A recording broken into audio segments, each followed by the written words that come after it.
Sometimes the hardest choice we face is whether to help someone we're supposed to hate. Sometimes mercy asks more courage than revenge ever could. In the Arizona territory, a cowboy named Jacob Stone hangs from a cottonwood tree, left to die by outlaws under the desert sun.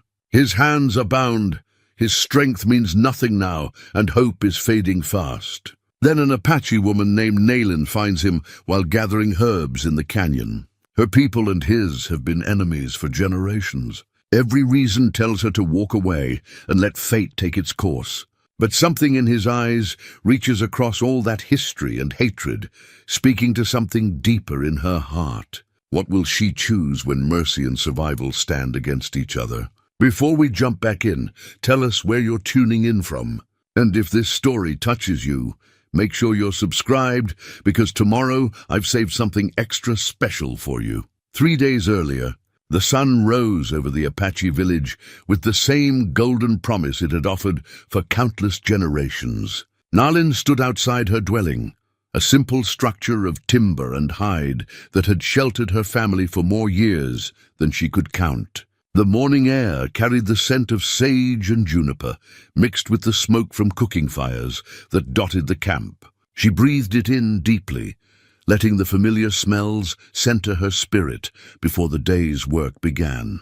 At 28 winters, Naylin had earned her place as the village's medicine woman, a role passed down from her grandmother, who now moved slowly but still commanded great respect among their people. The worn leather pouch that hung at Naylin's side had belonged to her grandmother first, and to her great-grandmother before that. Inside, carefully wrapped bundles of herbs represented years of accumulated knowledge.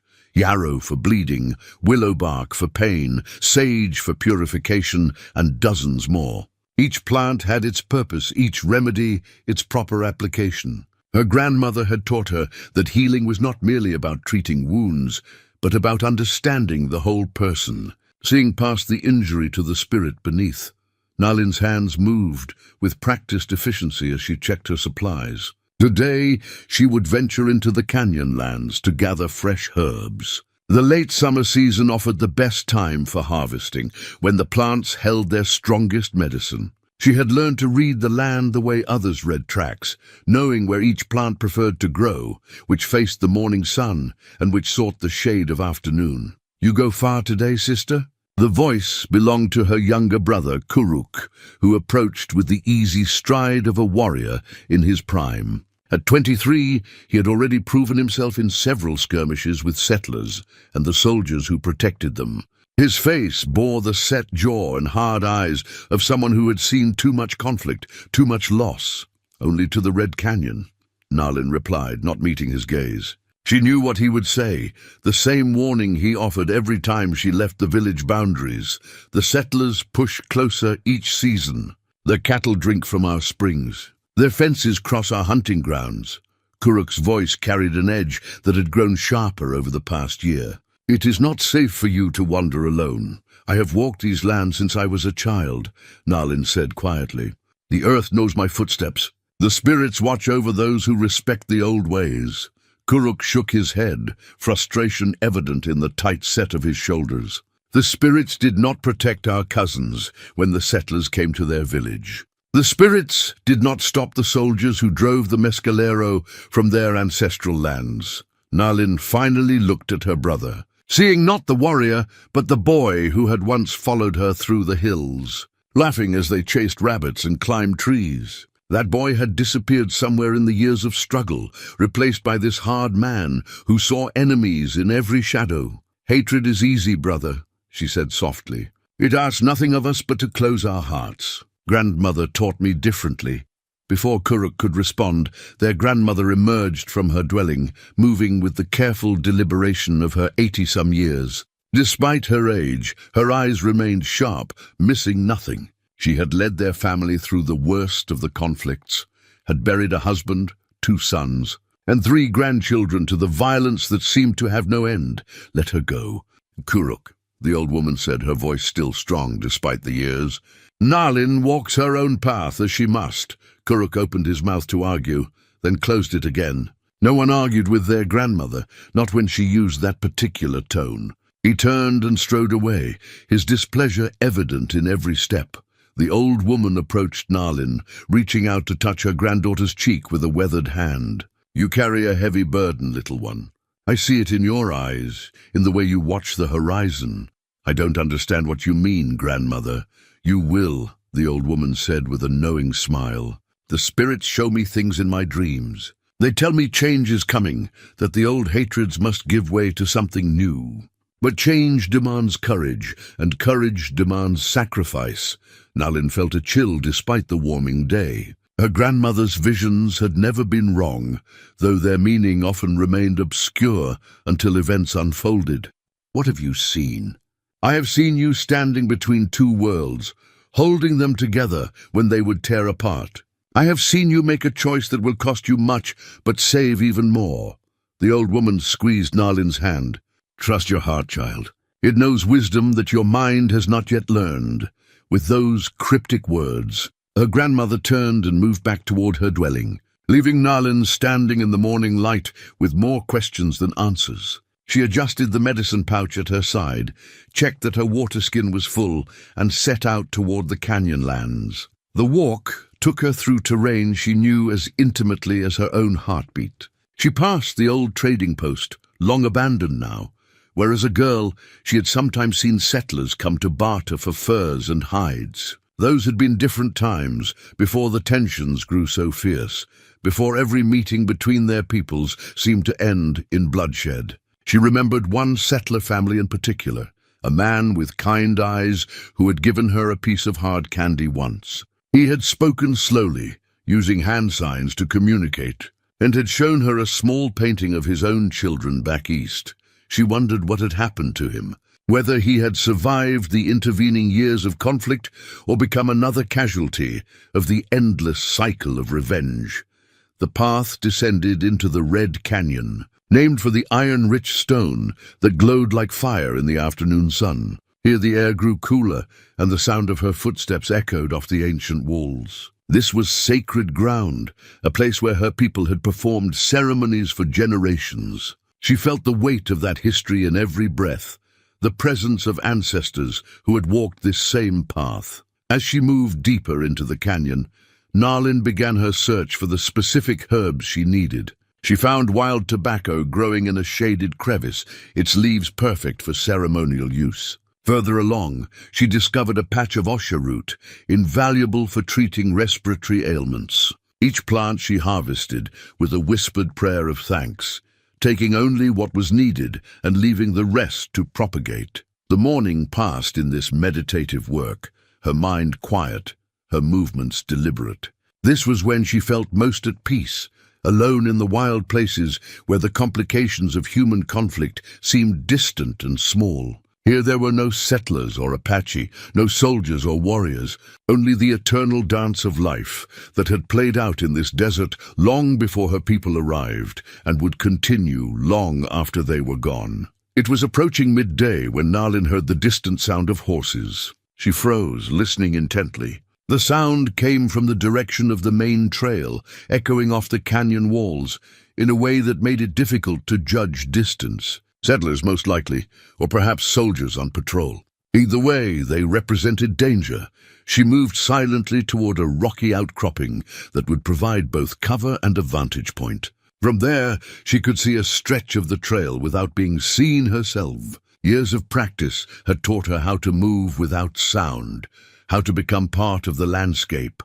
What she saw made her breath catch in her throat.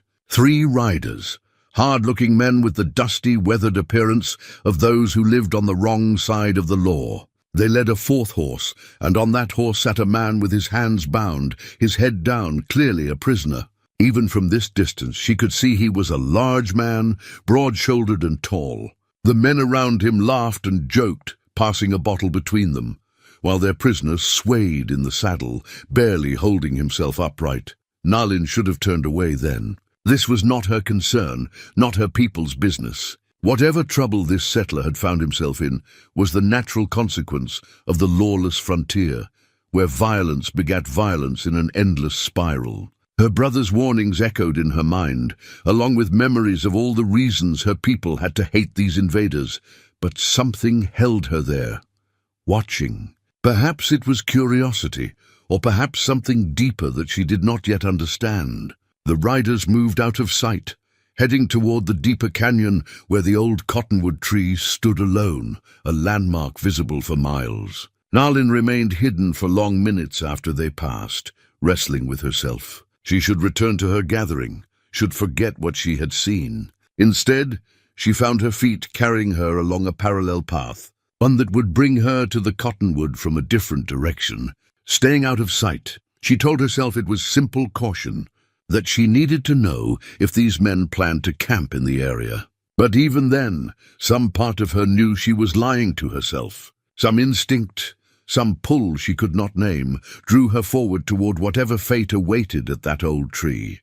The sun climbed higher as she moved through the canyon, and the heat pressed down like a physical weight. Nalin's water skin grew lighter with each sip, but she pressed on, driven by a compulsion she could not explain and did not want to examine too closely. She would reach the cottonwood within the hour. Whatever she found there would change everything, though she did not know it yet. Her grandmother's words echoed in her mind like a prophecy waiting to unfold. Trust your heart, child. It knows wisdom that your mind has not yet learned. Nalin adjusted the medicine pouch at her side and continued forward, walking toward a destiny that would demand everything she had ever believed about mercy, justice, and the courage to choose between them. The cottonwood tree stood ancient and solitary, its thick trunk scarred by countless seasons, and its branches spreading wide enough to offer shade to a dozen men. Nalin approached from the high ground, moving with the silence her people had perfected over generations of survival. Below, in the clearing around the tree, the three riders had dismounted and were forcing their prisoner to stand. From her hidden vantage point behind a tumble of red boulders, Nalin could see them clearly now. The prisoner was indeed a giant of a man, easily a head taller than his captors, and built with the solid strength of someone who had spent his life doing hard physical work. His face bore the evidence of a recent beating, one eye swollen nearly shut, his lips split and bleeding. His shirt was torn and stained with blood and dust. Yet despite his injuries and bound hands, he held himself with a dignity that surprised her. The three outlaws circled him like wolves around wounded prey. The leader was easy to identify, a man of perhaps 40 years, with a cruel face and cold eyes that held no trace of mercy. He wore a black hat with a rattlesnake band and had a pearl-handled revolver on each hip. Everything about him spoke of violence and the kind of casual cruelty that came from years of getting away with it. "Well, Stone," the leader said, his voice carrying clearly in the desert air, "I'll give you one last chance to see reason. Sign over that land deed. Tell us where you hid the survey maps, and we'll make this quick. Painless even." The big man, Stone apparently, lifted his head. When he spoke, his voice was rough but steady, carrying the kind of quiet strength that did not need volume to command attention. "I already told you, Carver. That land was legally purchased. The deed is filed with the territorial office. And I don't have any survey maps because I'm not involved in whatever scheme you're running." The outlaw called Carver laughed, but there was no humor in it. "You see, that's what I admire about you, Stone. Even now, even knowing you're about to die, you stick to your principles."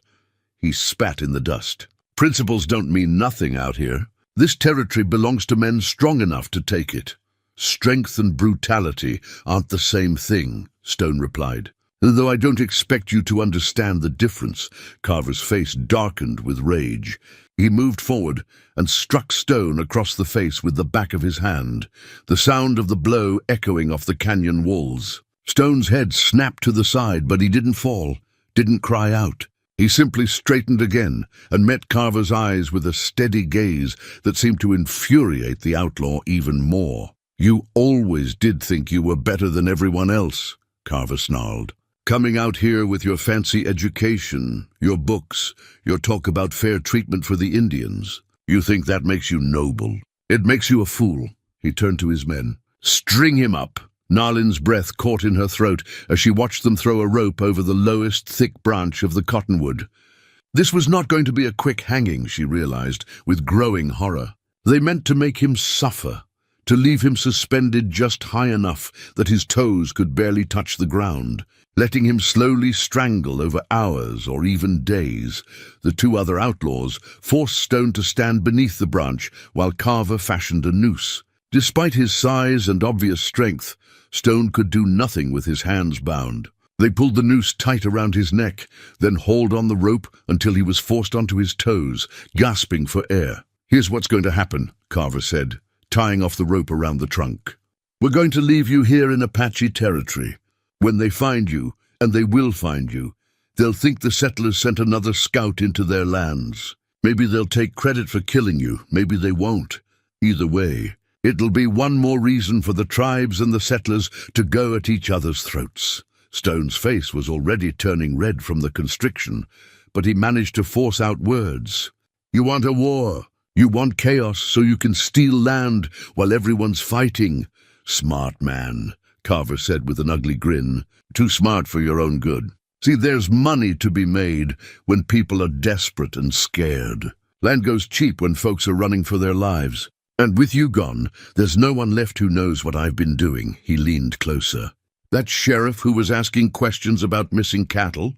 He had an unfortunate accident last month. Fell off his horse, broke his neck. Real tragic." A chill ran through Nalin at those words. She had heard about the sheriff's death, had heard the whispers that it was not the accident it appeared to be. Now she was hearing a confession to murder and understanding that this man Carver was far more dangerous than she had imagined. Carver stepped back, admiring his handiwork. Stone hung suspended, his toes barely scraping the ground, his face darkening as he struggled for air. "I'd say it's been a pleasure, but we both know that'd be a lie. Boys, let's ride. We've got business in town." The three outlaws mounted their horses, laughing and passing the bottle again as they rode off. Their laughter faded into the distance, swallowed by the vastness of the desert, leaving only the terrible silence broken by Stone's labored, strangled breathing. Nalin remained hidden, frozen by indecision and a tumult of conflicting emotions. She should leave, should return to her village and forget she had ever witnessed this. This man was a settler, one of the people who had brought so much suffering to her tribe. Her brother's words echoed in her mind, along with memories of raids and reprisals, of friends and family lost to the endless conflict, but her grandmother's voice was there too, speaking of mercy and the courage to see beyond hatred. And there was something else, something in the way this man had stood up to his tormentors, refusing to compromise his principles even in the face of death. Something in the words Carver had spoken, talk of fair treatment for the Indians, of standing against theft and violence. She watched him struggle, watched him fight for each breath. His strength was evident even now, the muscles in his legs straining to maintain that precarious contact with the ground, buying himself precious minutes of life. But she could see he was weakening, see that without intervention he would be dead before sunset. Nalin's hands moved to the medicine pouch at her side, her fingers tracing its familiar contours, as if seeking guidance from the generations of healers who had carried it before her. Her grandmother had taught her that a healer's duty transcended tribal boundaries, that suffering was suffering, regardless of who endured it. But this was different. This was not simply treating a wound, but actively choosing to save someone her people considered an enemy. A crumpled piece of paper caught her eye, partially visible in Stone's shirt pocket. Moving with careful silence, she descended from her hiding place, circling wide to approach from behind the tree where she would be hidden from the trail. Her heart hammered in her chest, part fear and part something else she could not name. As she drew closer, she could hear his labored breathing more clearly, could see the tremor in his legs as they fought to maintain their position. She moved around to where she could see his face, staying just out of his peripheral vision, and studied him more carefully. His features, even swollen and bloodied, showed a kind of fundamental decency. There were lines around his eyes that spoke of laughter and squinting into sun, not the hard creases of cruelty. His hands, though bound, were calloused from honest work, not the soft hands of someone who made others do his labor. And then his eyes opened, or rather, his one good eye, the other still swollen shut. He saw her standing there, and their gazes locked. In that moment, Nalin felt something shift in her chest, some fundamental understanding that passed between them without words. He did not beg, did not plead or make promises. He simply looked at her with an expression of profound acceptance, as if acknowledging her right to choose, her right to walk away and leave him to his fate. There was pain in his eyes, yes, but also a strange kind of peace, as if he had already made his accounting with whatever gods he believed in. That acceptance, that recognition of her autonomy in this moment, moved her more than any plea could have. Here was a man who, even facing death, even seeing potential salvation before him, would not demean himself or her by begging. He would let her make her choice freely, without the burden of his desperation. Nalin took a step closer, then another. She reached into his pocket and withdrew the crumpled paper, smoothing it out to read. It was a wanted poster, but the description did not match the man before her. The poster claimed Jacob Stone was wanted for crimes against Apache settlements, raids, theft, murder, but the dates listed coincided with times when, if Carver's words were true, Stone had been advocating for peace and fair treatment. Lies, she whispered, and his eye found hers again.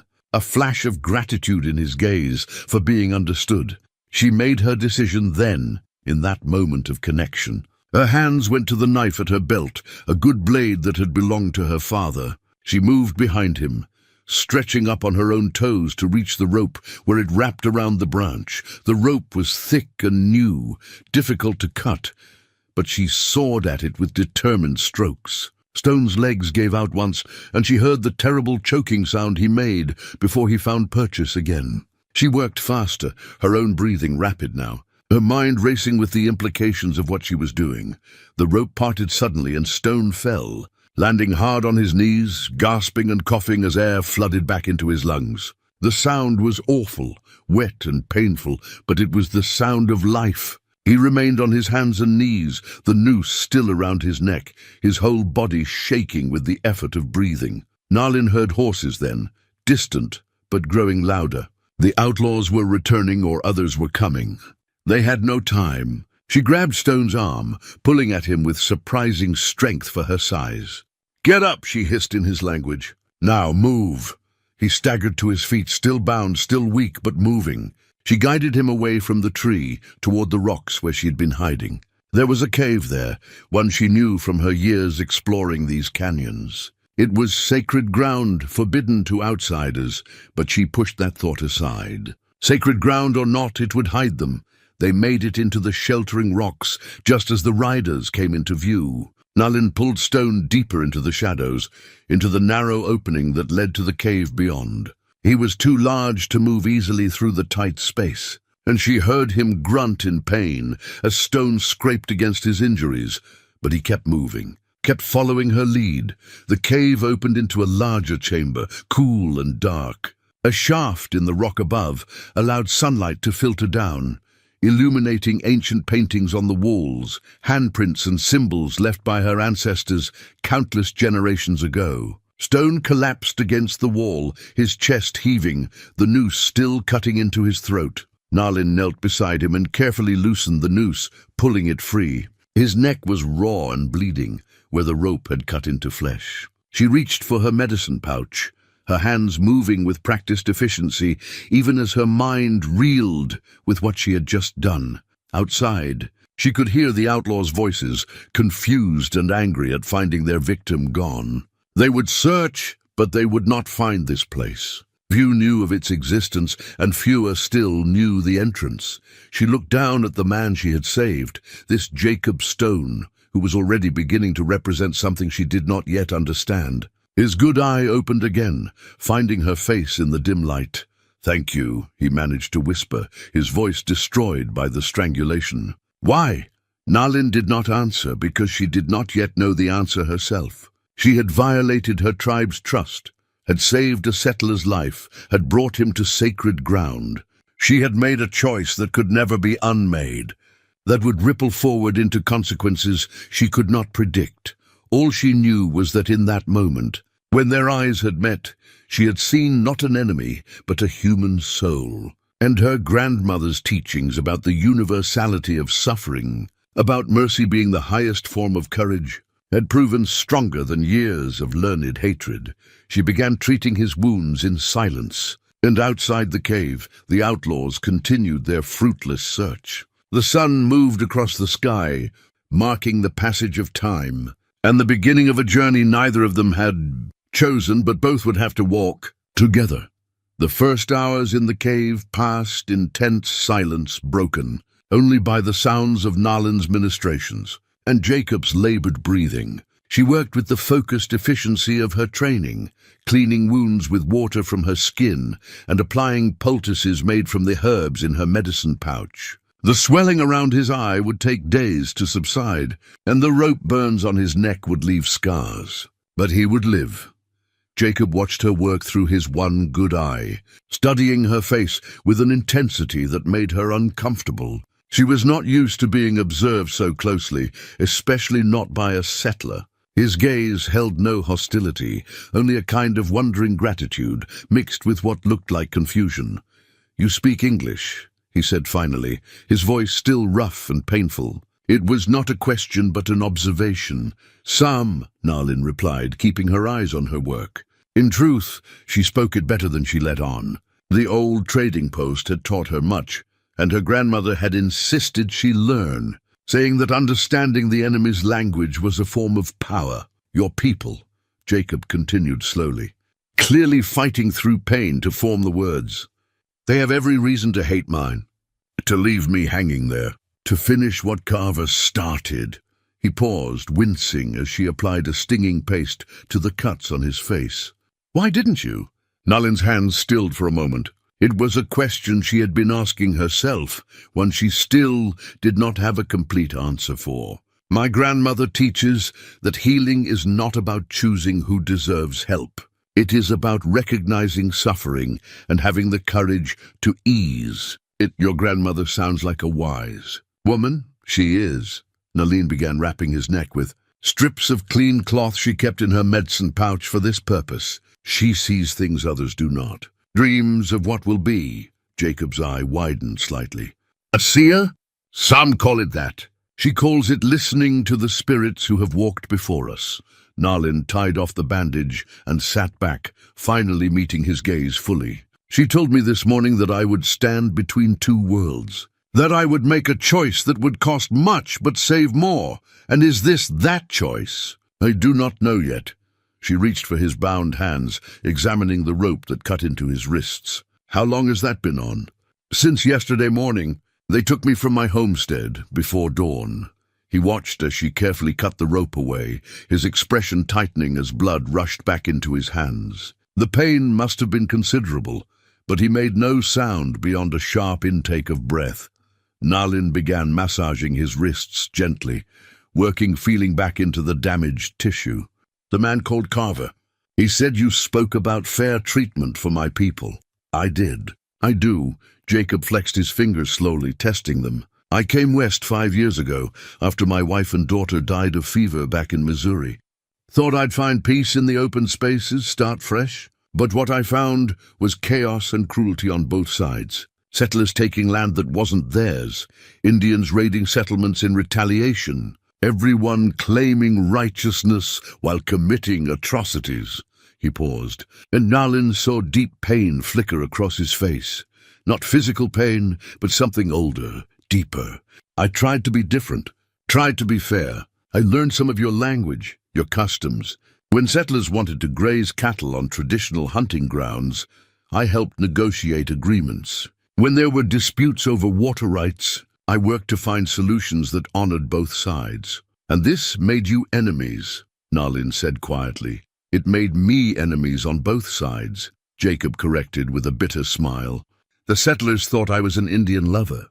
Your people thought I was a spy or a fool. Carver and his men saw me as an obstacle to their plans." He touched his neck gingerly, wincing. "Turns out they were right to see me as a threat. I documented their crimes, their false land claims, their murders. I was planning to take evidence to the territorial governor. Nalin processed this information, trying to reconcile it with everything she had been taught about settlers. They were supposed to be uniformly cruel, driven only by greed and conquest. But here was a man who had tried to build bridges, who had suffered for attempting to do right. The world suddenly seemed more complicated than the clear lines of enmity she had always known. "The canteen at your belt," she said, noticing it for the first time. It was nearly empty, had been hanging there all through his ordeal. Why did they not take it? Why leave you any water at all? Jacob's expression grew darker.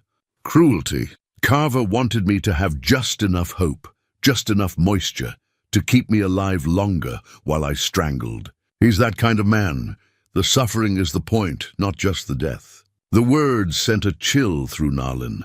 She had encountered cruelty before, had seen violence and hatred in many forms. But there was something particularly cold-blooded about the calculated torture Jacob described. It spoke to a depth of evil that transcended the understandable hatreds of war. She unstoppered his canteen and held it to his lips. He drank slowly, carefully, his throat too damaged for anything more. When he finished, she gave him some of her own water as well.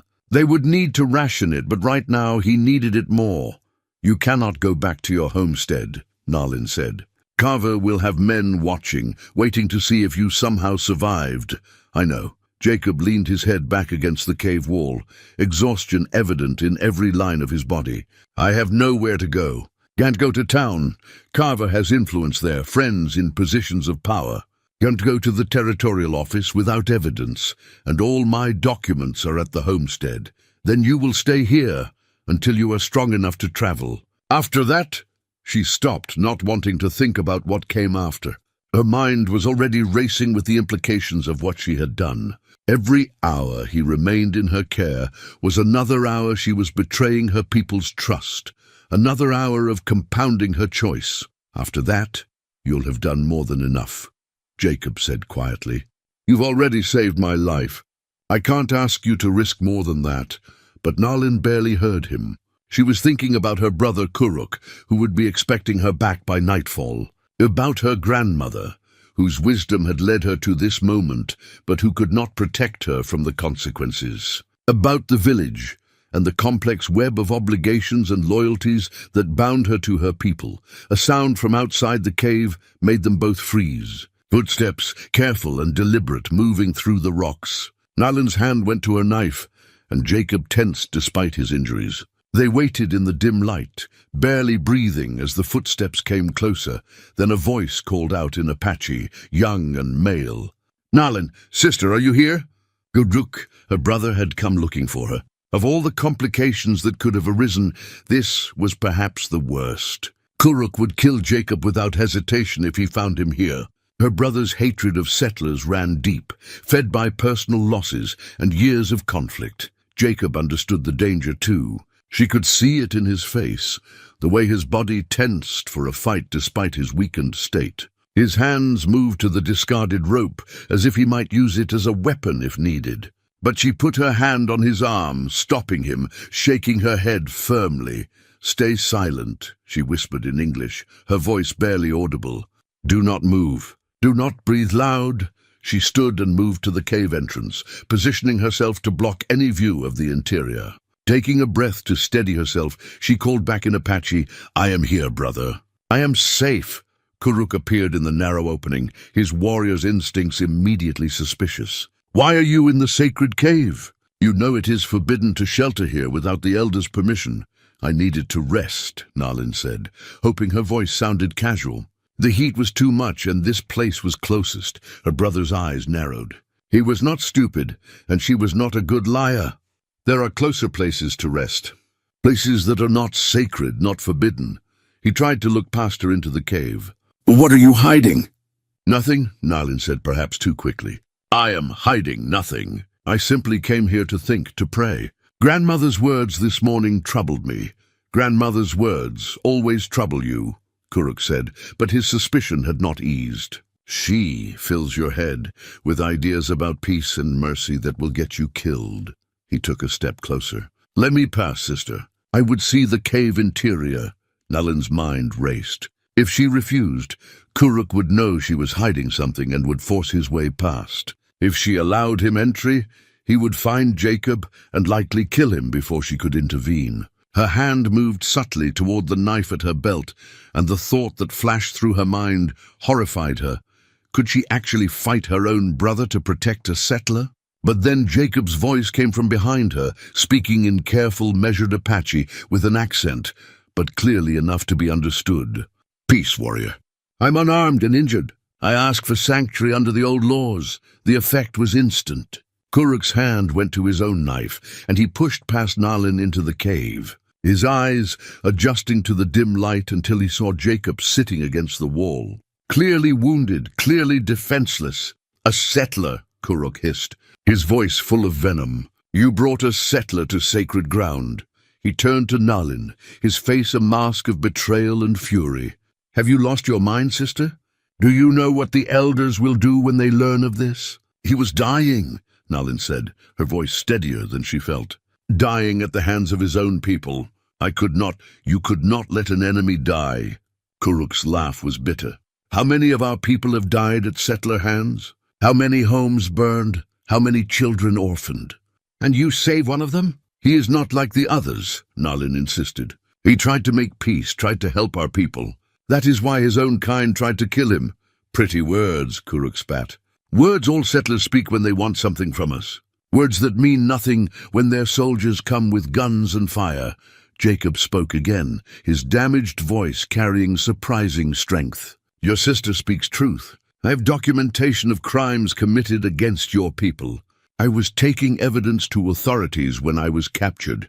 The man who tried to kill me wants war between our peoples, so he can profit from the chaos."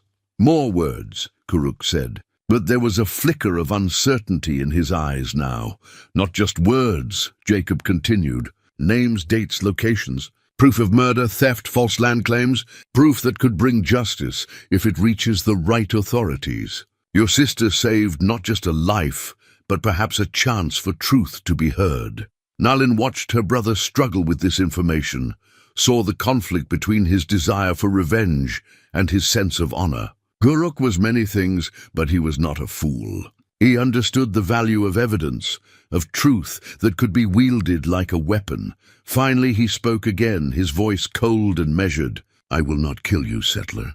Not because of my sister's foolish mercy, but because if what you say is true, you may be of use." He pointed his knife at Jacob. "But know this, if you betray her trust, if you bring harm to her or our people, I will hunt you to the ends of the earth, and your death will last for days." "Understood," Jacob said simply. "And I give you my word, I would die before betraying your sister's kindness." The two men locked eyes, and some understanding passed between them that Nalin could not quite read. Then Kuruk turned to her, his expression still angry but no longer murderous. "You have complicated everything, sister.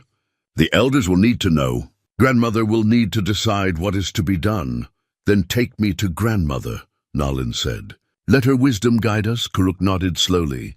"But he stays here, under guard. I will send 2 warriors I trust to watch him."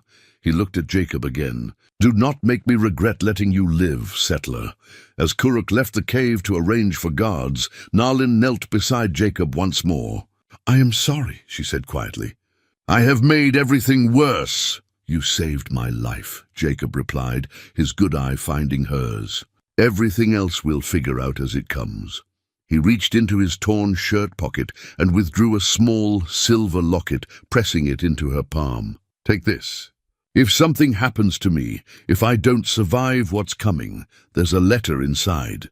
See that it reaches my sister in Missouri. Her address is written there." Nalin opened the locket and saw 2 photographs, a woman with kind eyes and a small child, perhaps 3 years old, smiling at the camera. The loss Jacob had spoken of was there in faded images, a family stolen by fever, a life that had been and could never be again. "I will keep it safe," she promised, tucking the locket into her medicine pouch. "But you will survive, Jacob Stone. I did not defy my people and risk everything just to watch you die now." He smiled at that, a real smile despite the pain it must have caused his split lip. Yes, ma'am. Outside, the sun was beginning its descent toward the horizon, painting the desert in shades of gold and crimson. Nalin knew that by tomorrow, everyone in her village would know what she had done. Her life, her position, everything she had known, was about to change in ways she could not predict. But looking at the man she had saved, seeing the fundamental decency in his battered face, she could not bring herself to regret her choice. Her grandmother had spoken of standing between two worlds. Now in this cave with this wounded settler and her warrior brother outside arranging guards, Nalin felt herself suspended between those worlds, holding them apart but also, perhaps, holding them together. The courage to choose mercy over hate had been the easy part, she realized. Living with the consequences of that choice would be where her true strength would be tested. True to his word, Kuruk returned within the hour with two warriors, older men who had fought in many battles and whose judgment he trusted. They positioned themselves at the cave entrance with expressions of stern disapproval, but no outward hostility. Whatever Kuruk had told them, it had been enough to secure their cooperation, if not their approval. Nalin left Jacob in their reluctant care and followed her brother back toward the village. They walked in heavy silence, the only sounds their footsteps and the evening calls of birds settling for the night. The desert was cooling rapidly now, the brutal heat of day giving way to the chill that would settle over the land by midnight. "Grandmother knew," Kuruk said finally, not looking at his sister. "She knew you would do this. She told me you would need guidance but not interference. I thought she meant you would need help finding herbs." He shook his head. "I should have known better. Grandmother's words are never simple. You are not angry." "I am furious," Kuruk corrected, his voice tight. "You have put yourself in danger. You have violated sacred ground and tribal law. You have saved an enemy and brought him to the heart of our territory." He stopped walking and turned to face her. "But I am also," he struggled for words, "I am also proud that my sister has the courage to follow her conscience even when it costs her everything." Nalin felt tears sting her eyes. She had expected rage, expected to be cast out or worse. This mixture of anger and reluctant admiration was harder to bear than simple condemnation would have been. "What will happen now?" she asked. "The council will meet tonight. They will decide." Kuruk started walking again. "But first, grandmother wants to see you. She sent me to find you before I even told her what you had done." She already knew. They reached the village as the sun touched the horizon, painting everything in orange and gold. Nalin could feel eyes on her as they passed through the camp, could sense the whispered conversations that stopped when she drew near. Word had already spread somehow. Perhaps the warriors Kuruk had sent to guard Jacob had talked, or perhaps the spirits themselves had carried the news on the wind. Her grandmother waited outside her dwelling, sitting on a worn blanket with the patience of stone. Despite her age, her back was straight and her eyes missed nothing. She gestured for Nalin to sit beside her, and Kuruk withdrew to give them privacy. For a long moment, the old woman said nothing. She simply looked at her granddaughter with eyes that seemed to see through flesh and bone to the soul beneath. Finally she spoke. "Tell me about him. Not what he did or why you saved him. Tell me who he is."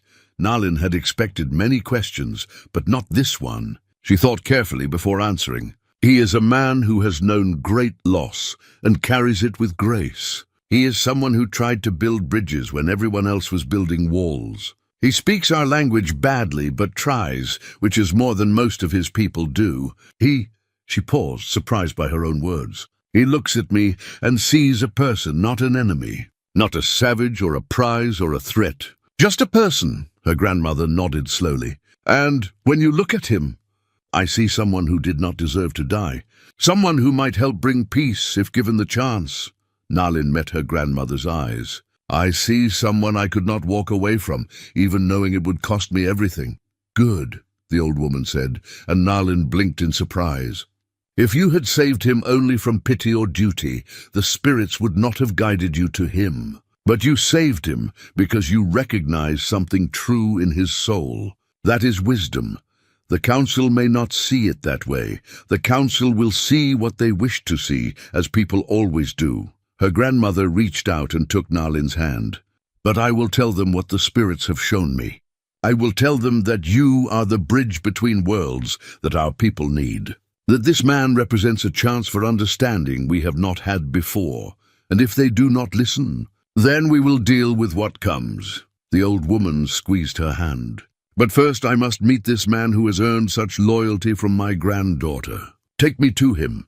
The journey back to the cave was slower with her grandmother setting the pace, but the old woman moved with surprising steadiness. Kuruk accompanied them, along with 2 other elders who had joined without being asked. This was no longer just Nalin's choice. It had become something larger, a test of the tribe's willingness to see beyond old hatreds. At the cave, the guards stood aside respectfully as the elders approached. Nalin led the way into the dim interior, where Jacob still sat against the wall. He had managed to pull himself into a more upright position, though the effort had clearly cost him. When he saw them enter, he attempted to rise, but Nalin's grandmother raised a hand to stop him. "Stay," she said in English, her accent thick, but her words clear. "You are injured, I am old. Neither of us has anything to prove by standing." She settled herself on the cave floor with Nalin's help, studying Jacob with those penetrating eyes. The other elders remained standing, their expressions carefully neutral, but their attention absolute. Kuruk positioned himself near the entrance, hand near his knife, ready for anything. "My granddaughter tells me you tried to make peace between our peoples," the old woman said. "Is this true?" "Yes, ma'am," Jacob replied, his voice still rough. "Though I failed more often than I succeeded." "Peacemaking always fails more than it succeeds," she said with a slight smile. "That is why so few attempt it. Those who do are either fools or the bravest among us. Which are you?" Jacob considered the question seriously. "Probably some of both." This answer seemed to please her. "Good. Only a fool would claim to be purely brave, and only the arrogant would not recognize their own foolishness." She leaned forward. "The man who tried to kill you. Tell me about him."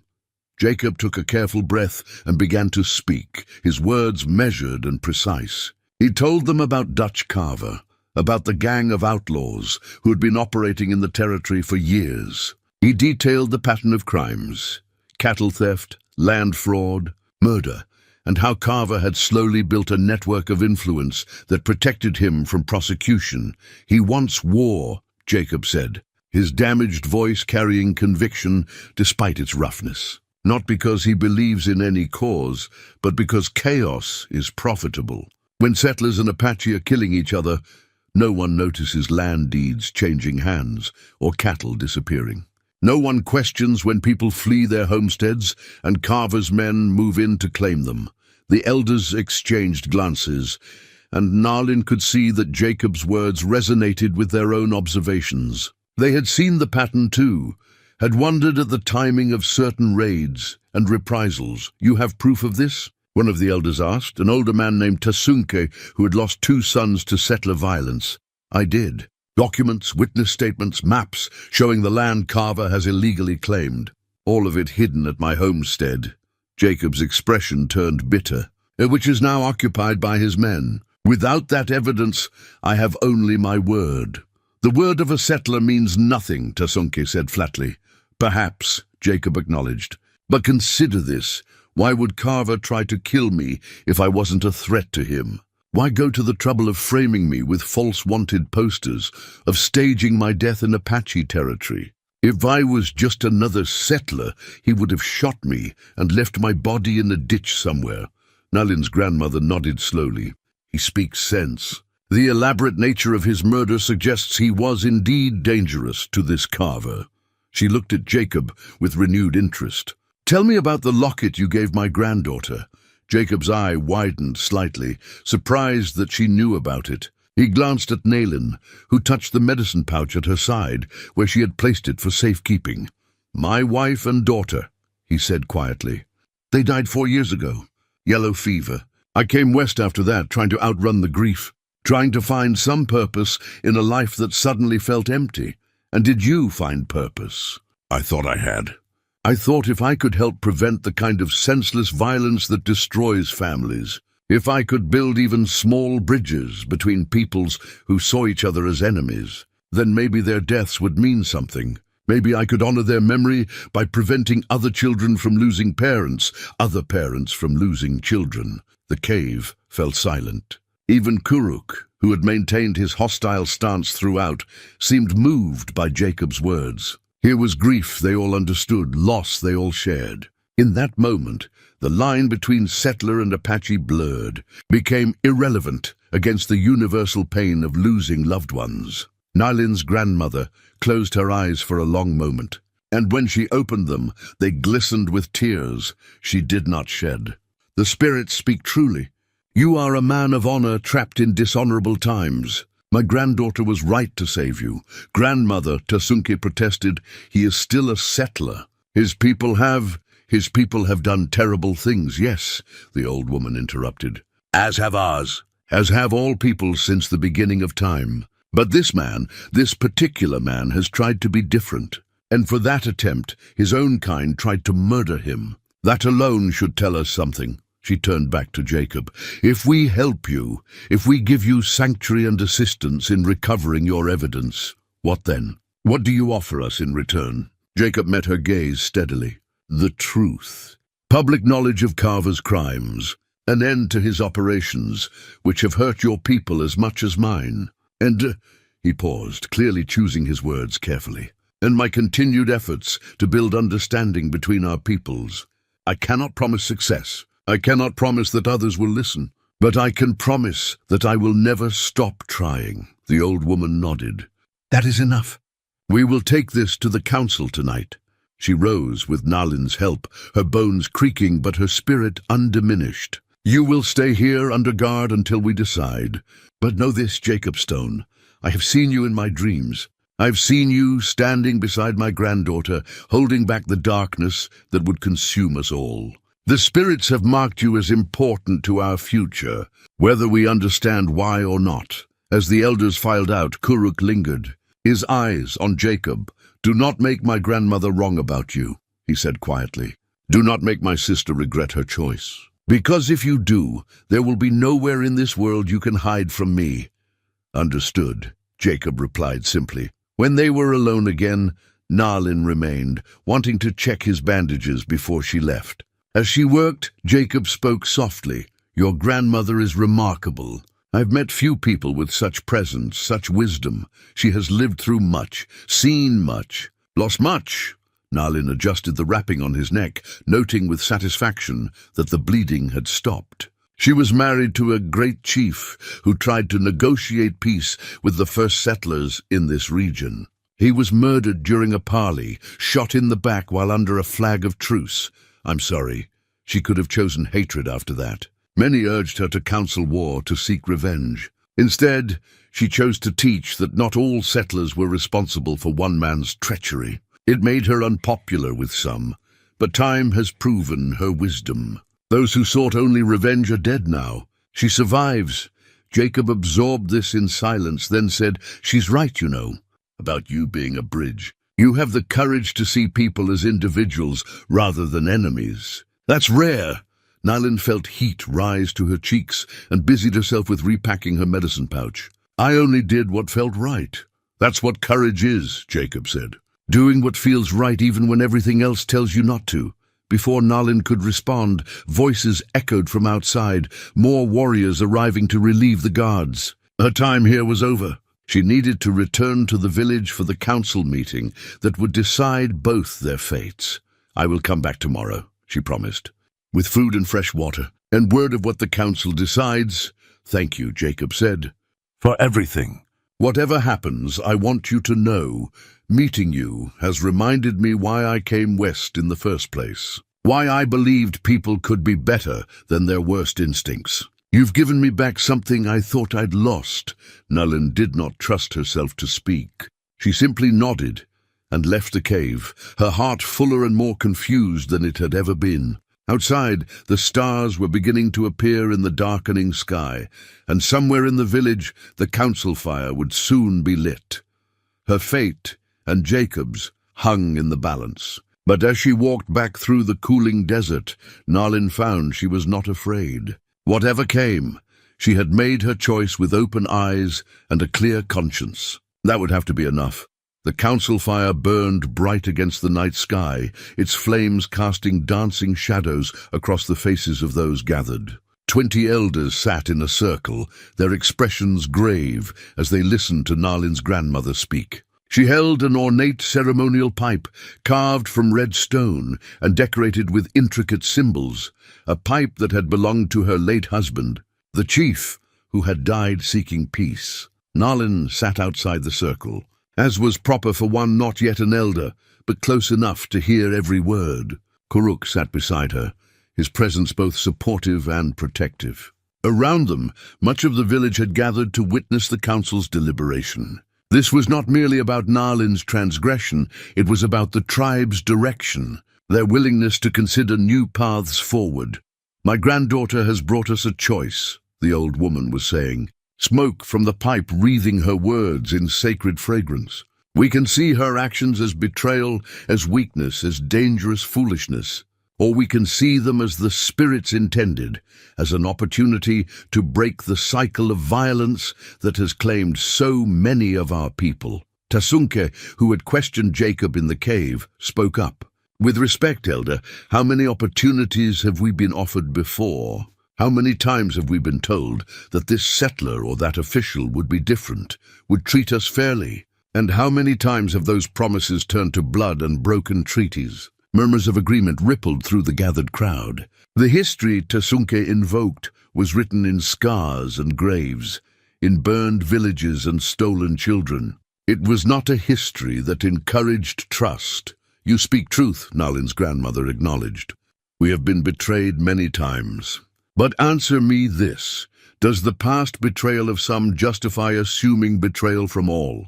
If we cannot distinguish between those who mean us harm and those who seek peace, how are we different from those who see all Apache as savages worthy only of death?" The question hung in the air, challenging and uncomfortable. Another elder, a woman named Kiona, who had survived 3 separate attacks on her family, leaned forward. "The settler speaks well, I grant you, but words are cheap. How do we know his intentions are true? How do we know he will not lead us into a trap, that his evidence is not bait for some larger scheme?" "We don't," Kuruk said suddenly, surprising everyone by speaking. As a warrior, and not an elder, his voice carried less weight, but the elders allowed him to continue. "We cannot know for certain, but I saw his face when I found him with my sister. I saw the wounds Carver's men inflicted. I saw the rope burns on his neck. If this is a scheme, it is elaborate beyond reason. And what of bringing him to sacred ground?" Another elder challenged. "That violation alone was necessary," Nalin's grandmother interrupted firmly. "The cave was closest. Time was critical. And before you speak of violations, remember that those caves have seen worse in our history. They have sheltered wounded enemies before. In times when mercy served a greater purpose than vengeance." She paused, letting her words sink in. "I am old.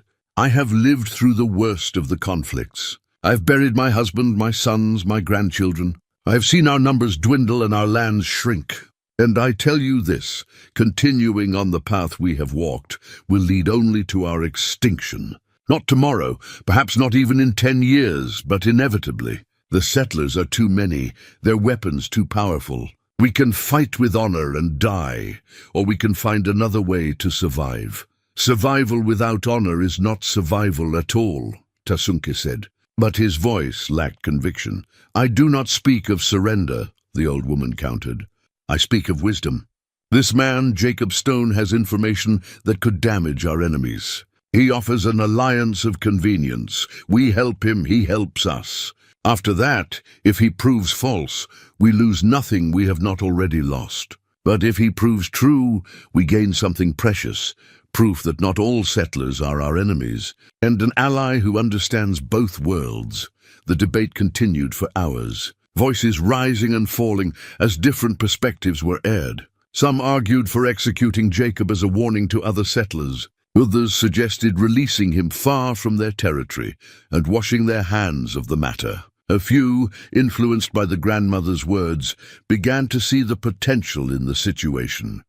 Finally, as the fire burned low and the night grew deep, the council reached its decision. The eldest among them, a man called Grey Hawk, who rarely spoke but commanded absolute respect when he did, raised his hand for silence.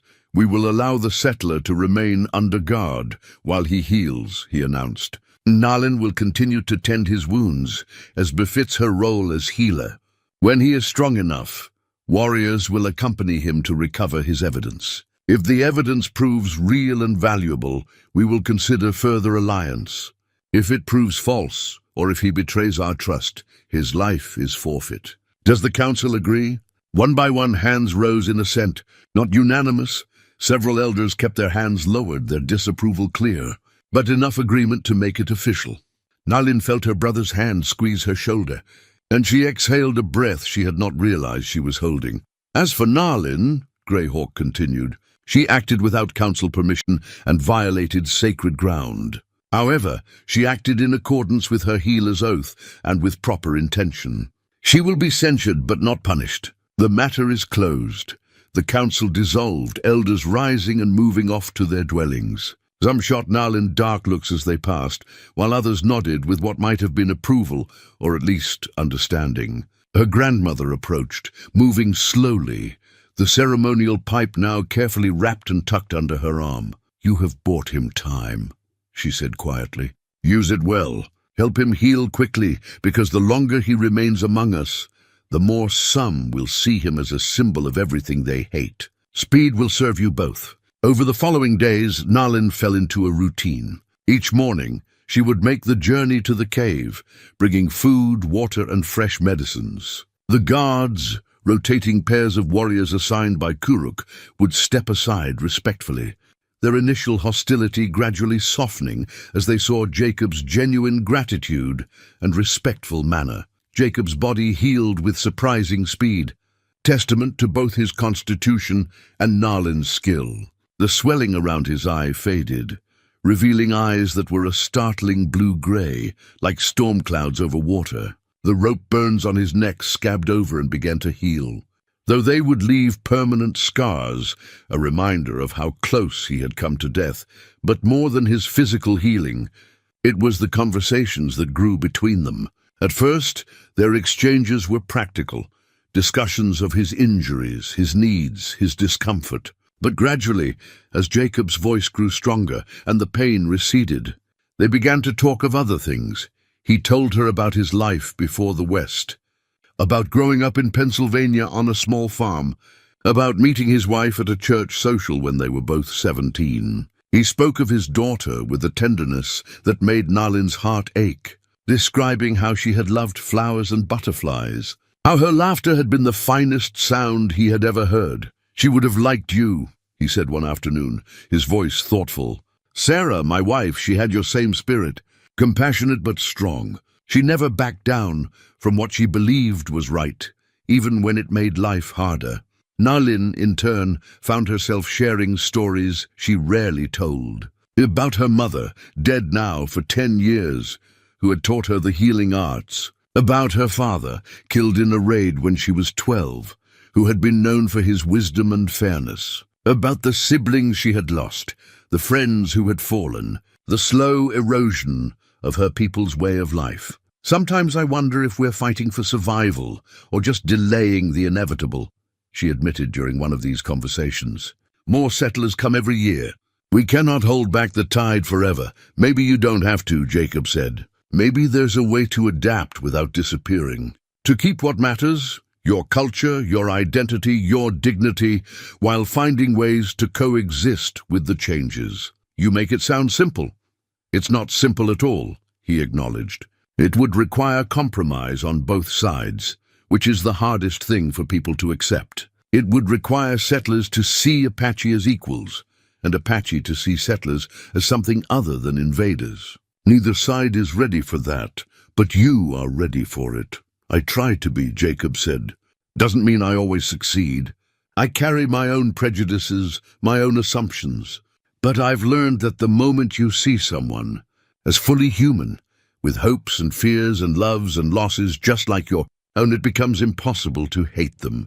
These philosophical discussions were interrupted by more practical matters. Jacob taught Nalin some English words she did not know, and she corrected his Apache pronunciation with patient persistence. He showed her how settlers tracked game differently than her people did, and she showed him tracking techniques that had been perfected over generations. They shared knowledge like traders exchanging goods, each offering the other glimpses into a different world. On the 5th day, Kuruk joined them in the cave. He had been watching from a distance, Nalin knew, monitoring both her safety and Jacob's behavior. Now he entered and sat, studying Jacob with the intensity of a warrior assessing potential threat or ally. "You say you have evidence against this carver," Kuruk said without preamble. "Tell me exactly where it is hidden and how we might retrieve it." Jacob, recognizing the significance of Kuruk's interest, sat up straighter despite the lingering pain in his ribs. "There's a false panel in the floor of my cabin, beneath the table. It holds a leather journal documenting 3 years of Carver's activities, along with maps showing land he's claimed illegally and letters proving he murdered the previous sheriff. And you believe this evidence would be enough to bring him to justice? If it reaches the territorial governor, yes. The governor is an honest man from what I've learned. But getting the evidence to him would require traveling to the capital, which is a week's ride through territory Carver controls." Kuruk nodded slowly, his expression thoughtful.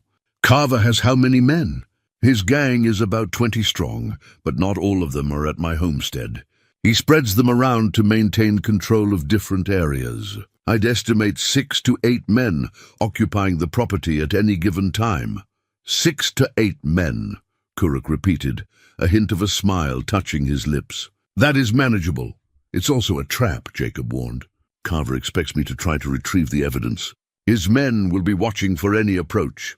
Then it is fortunate they will be watching for you, and not for Apache warriors." Kuruk stood, his decision apparently made.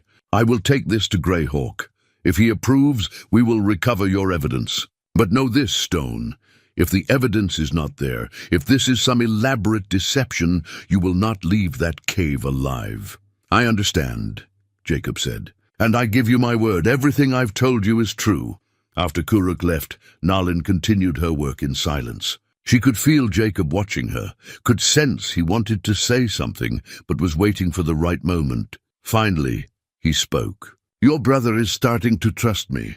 "Kuruk does not trust easily," Nalin replied. "But he respects courage and honesty. You have shown him both." "And you?" Jacob asked quietly. "Do you trust me?" Nalin paused in her work, considering the question seriously. "I saved your life based on instinct and teaching. I've continued to help you based on my healer's oath. But trust," she met his eyes, "trust is something different. Trust must be earned over time, through consistent action and proved character. That's fair. But," she continued, surprising herself, "I am beginning to believe I will not regret saving you. That counts for something." The look Jacob gave her then was intense and complicated, carrying emotions she could not quite name. Gratitude, certainly, but also something warmer, something that made her pulse quicken and her breath catch. She looked away, suddenly flustered, and busied herself with repacking her medicine pouch. "I should return to the village," she said, perhaps too abruptly. "The guards will change soon, and I need to prepare more salves." As she turned to leave, Jacob's voice stopped her. "Nalin, thank you for everything, but especially for giving me a reason to hope again." She did not turn back, did not trust herself to meet his eyes again. She simply nodded and left the cave, stepping out into the afternoon sun, with her heart beating faster than the walk warranted. Behind her, she heard one of the guards speak to Jacob in broken English. "The medicine woman, she is a good person. You are lucky she found you." "I know," Jacob replied softly. "Luckiest day of my life." Nalin walked back toward the village, her medicine pouch feeling heavier than usual, not with herbs and bandages, but with the weight of something unnamed, something that frightened her more than Carver's outlaws or the council's judgment, something that felt like hope and danger mixed together in equal measure. Her grandmother was right. She was standing between two worlds now, but she was beginning to realize that the hardest part was not holding those worlds apart. It was navigating the space between them without losing herself in the process. The dark moon rose over a darker land as 4 riders moved. through the desert like shadows given form. Kuruk led the way with the absolute confidence of someone who knew these territories in his bones. Behind him rode two other warriors, Swifthawk, known for his speed and stealth, and Standing Bear, whose size belied his ability to move in complete silence. Jacob brought up the rear, riding a borrowed horse with the ease of someone who had spent years in the saddle. They had left the Apache camp hours ago, timing their departure to reach Jacob's homestead in the deepest part of night, when guards would be drowsy and less alert. No words passed between them. Kuruk had made clear that silence would be maintained, except in emergency. They communicated through hand signals Jacob had learned during their planning sessions, a language of gestures that transcended the barriers of spoken words. The landscape changed gradually as they rode, from open desert to rocky foothills, from scrubland to scattered stands of pine. Jacob's homestead occupied a strategic position near a reliable spring, which was precisely why Carver had wanted it. Good water was worth killing for in this harsh territory. As they approached the property, Kuruk raised his hand, and they all halted. Below them, sheltered in a small valley, Jacob's cabin stood illuminated by a single lantern burning in the window. The barn, the small corral, the shed, everything looked exactly as Jacob remembered, yet transformed by occupation. Horses moved restlessly in the corral, more than should have been there. 7, Jacob counted. More men than he had estimated. They dismounted and secured their horses in a sheltered spot, then moved forward on foot. The Apache warriors flowed across the terrain like water, their movements so fluid and silent that Jacob found himself struggling to keep pace, despite his own considerable skill. They had painted their faces with ash and charcoal to avoid reflecting moonlight, and Jacob had followed suit, feeling the cool paste on his skin like a mask transforming him into something other than himself. Kuruk led them to a position behind the barn, where they could observe without being seen. Jacob pointed to the cabin, then held up fingers, one guard visible on the porch, likely 2 more inside based on the number of horses. Where were the other 4 men? Swifthawk, whose eyes were legendarily sharp, pointed toward the main trail. 2 men there, positioned as lookouts. That accounted for 6. The 7th! Jacob felt unease prickle along his spine. 7 horses, 6 men accounted for. Something was wrong. Kuruk seemed to sense it too. He gestured for them to wait, to observe longer. Patience in warfare often meant the difference between success and disaster. And these warriors had learned that lesson through hard experience. 10 minutes passed, 20, then movement. The missing guard emerged from the outhouse, adjusting his gun belt and muttering curses that carried faintly on the night air. 7 men all accounted for. But still, Jacob's unease persisted. Finally, Kuruk signaled. Standing Bear would remain here as rear guard and emergency support. Swifthawk would neutralize the guard on the porch, non-lethally if possible, as this mission was for evidence, not vengeance. Kuruk and Jacob would enter through the back window, retrieve the journal and exit the same way. Simple, quick, efficient, they moved into position. Jacob watched Swifthawk approach the porch with movements so fluid and silent they seemed impossible. The guard never knew what happened. One moment he was sitting on a chair, the next Swifthawk's arm was around his neck, cutting off blood flow to the brain. In seconds the man slumped unconscious. Swifthawk lowered him gently and dragged him into the shadows. The back window, as Jacob had promised, was unlocked. He had never bothered with locks, believing that in this wild territory a determined thief would get in regardless, and an honest neighbor should always find welcome. That philosophy seemed foolish now, but it served them well tonight. Jacob eased the window open, cringing at the slight creak of old wood. He waited, listening for any response from inside. Nothing. He pulled himself through, Kuruk following with the fluid grace of a predator. Inside, the cabin felt alien and familiar simultaneously. His possessions remained, but had been disturbed, moved, pawed through by careless hands. His books lay scattered, his few photographs face down on the table, as if the images of his dead family had offended the outlaws. Rage flared in Jacob's chest, but he pushed it down. Emotion was a liability now. Focus was everything. Two men slept in what had been his bedroom, visible through the open door. Their snoring was the only sound beyond the ticking of Jacob's old clock on the mantel. He pointed to the table, then to the floor beneath it. Kuruk nodded understanding.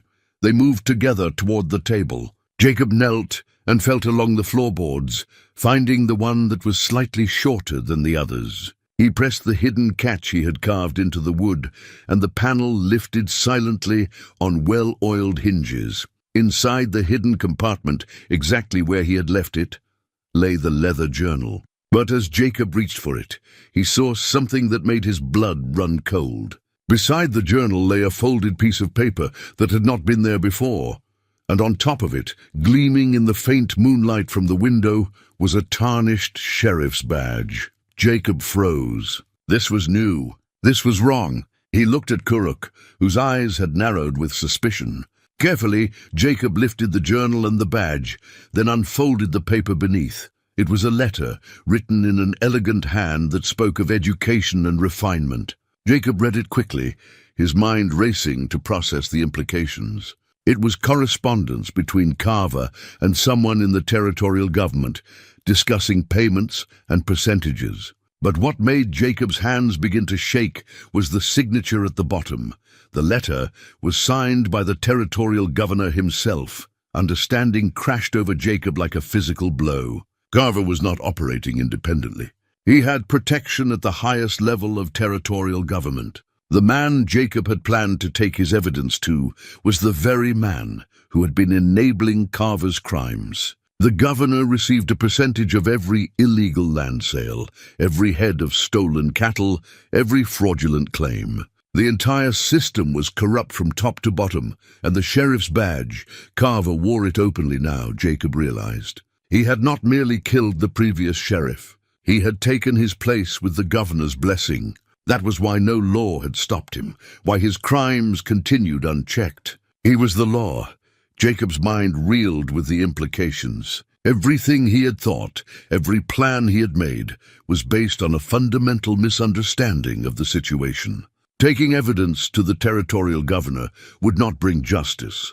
It would likely result in his immediate execution and the destruction of anyone who had helped him. Kuruk, reading Jacob's expression, reached for the letter.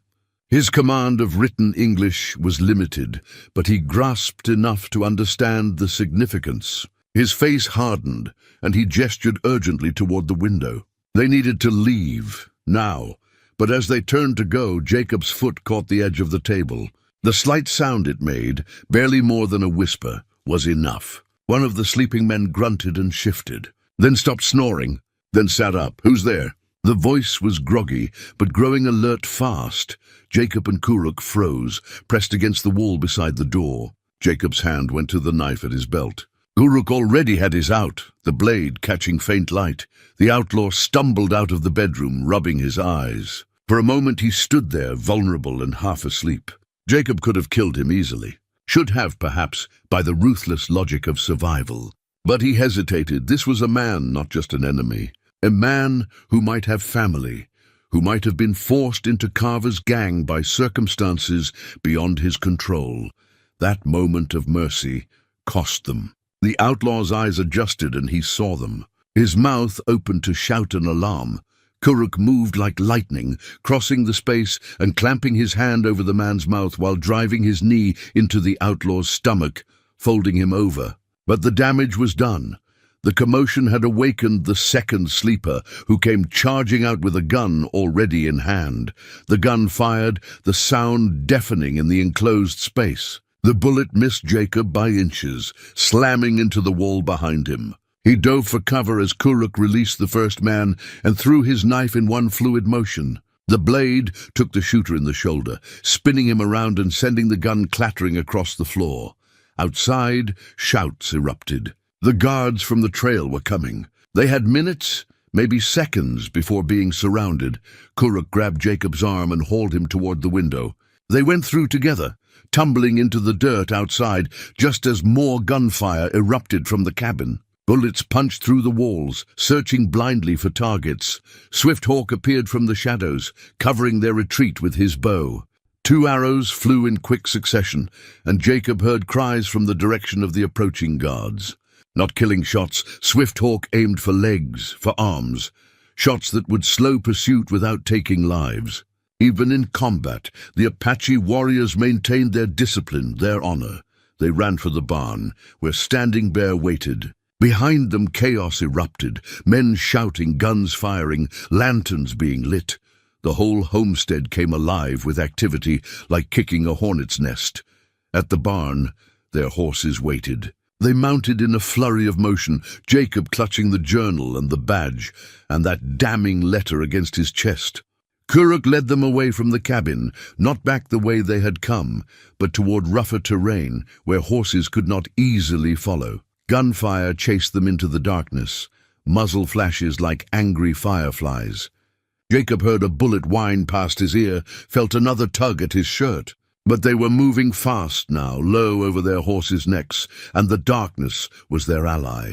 They rode hard for an hour, putting distance between themselves and pursuit. Finally, Kuruk called a halt in a sheltered canyon where the walls would hide them and muffle any sound. The horses were lathered with sweat, blowing hard, but they had made it. Anyone injured? Kuruk demanded in Apache. The warriors checked themselves and each other. Swift Hawk had taken a shallow graze across his arm, but it was minor. Standing Bear was unharmed. Jacob discovered a bullet had passed through the meat of his shoulder. Painful, but not life-threatening. Missing bone and major vessels. We need to keep moving, Jacob said, pressing his hand against the wound to slow the bleeding. They'll track us at first light. Let them try, Kuruk said with grim satisfaction. We are in our territory now, on our land. They will not find us. But his expression turned serious as he looked at the documents Jacob still clutched. What did you find in there?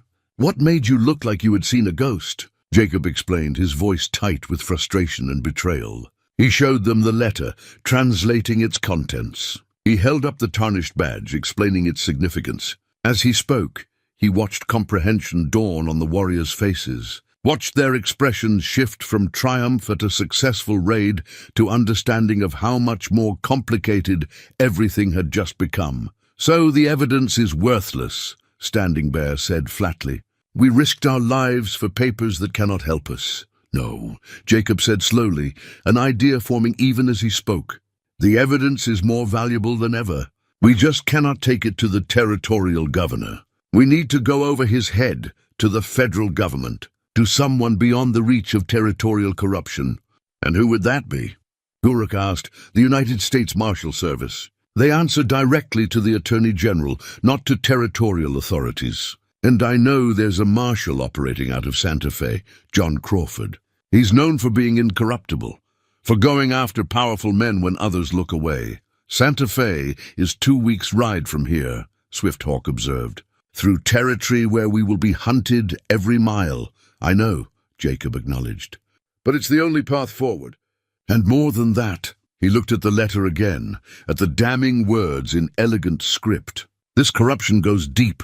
If the governor is involved, others are too. How many territorial officials are on Carver's payroll? How many judges, sheriffs, land office clerks? The whole system is rotten. Kuruk's expression turned thoughtful.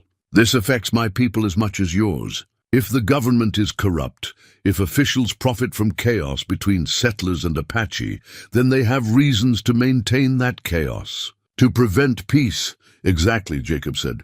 Every raid that fails to be investigated, every treaty that gets broken, every time violence is met with more violence instead of justice, someone profits. Carver and the governor and whoever else is involved. They need us fighting each other so no one looks too closely at what they're doing. The implications settled over them like a weight. This was bigger than one outlaw and one corrupt governor. This was systematic exploitation of an entire territory's conflict, the deliberate perpetuation of hatred and violence for profit. We must take this to Greyhawk, Kuruk said finally. The council must know. This changes everything. They rode through what remained of the night, moving at a more sustainable pace now that the immediate pursuit had been left behind. As dawn began to lighten the eastern sky, they approached the Apache camp from a direction that would be recognized. that would not trigger defensive measures. Sentries challenged them, then waved them through when they recognized Kuruk. Word spread quickly, and by the time they reached the center of camp, the council was already assembling. Grey Hawk, Nalin's grandmother, and the other elders gathered in the pre-dawn twilight, their faces grave. Nalin appeared, running from her dwelling when she heard they had returned. Her eyes found Jacob immediately, found the blood seeping through his makeshift bandage, the exhaustion and stress written in every line of his body. She came to him without hesitation, without regard for propriety or what others might think. "You are hurt," she said, already reaching for his shoulder. "I'll live," Jacob assured her. "But Nalin, we found something. Something that changes everything." Greyhawk's voice cut through the gathering crowd. "Show us." Jacob dismounted, wincing at the pain in his shoulder, and approached the council. He laid out the journal, the badge, and the letter. As the eastern sky grew lighter, he explained what they had found, what it meant, the extent of the corruption they were facing. The elders passed the letter around, those who could read English translating for those who could not. Faces grew darker as understanding spread. This was not merely about one outlaw. This was about a system designed to exploit them, to profit from their suffering and their deaths. Nalin's grandmother spoke into the heavy silence. "The spirits showed me darkness, but I did not understand its shape until now. This corruption is like poison in water. It spreads everywhere, touches everything, kills slowly and surely." "What do we do?" Tasunke asked, and for the first time Jacob heard not hostility, but genuine question in the elder's voice. "If the territorial government itself is against us, how do we fight?" "We expose them," Jacob said. "We take this evidence to the federal marshal in Santa Fe. We bring in authority that cannot be bought or threatened by territorial corruption. It will take time and it will be dangerous, but it is the only way to break this cycle. And in the meantime," another elder asked, "Carver knows you survived now, knows we helped you. He will come for us." "Then we prepare," Kuruk said, his voice carrying the certainty of a warrior who had faced impossible odds before. "We defend ourselves, but we also protect this evidence and the man who will carry it to Santa Fe, because if we succeed, we do not merely survive, we change everything." The discussion continued as the sun rose fully, bathing the camp in golden light. Plans were made, strategies debated, resources allocated.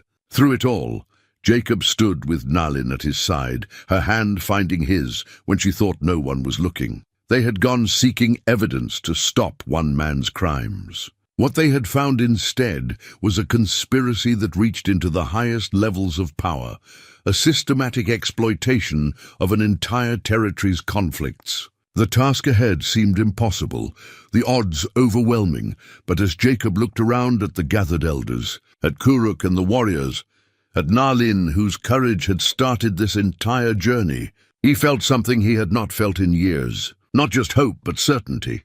They would fight this corruption. They would expose these crimes. They would build something better from the ashes of this broken system. The journey had just become far more dangerous and far more important than any of them had imagined. But they would walk it together, Apache and settler, former enemies united by a common cause, and the belief that justice, true justice, was worth any risk. The decision to send Jacob to Santa Fe with the evidence was not made lightly or quickly. For 3 days, the council debated while warriors prepared for the retaliation they knew was coming. Carver would not let their raid go unanswered. He could not, without appearing weak to his men and his corrupt allies. The question was not if he would attack, but when and how.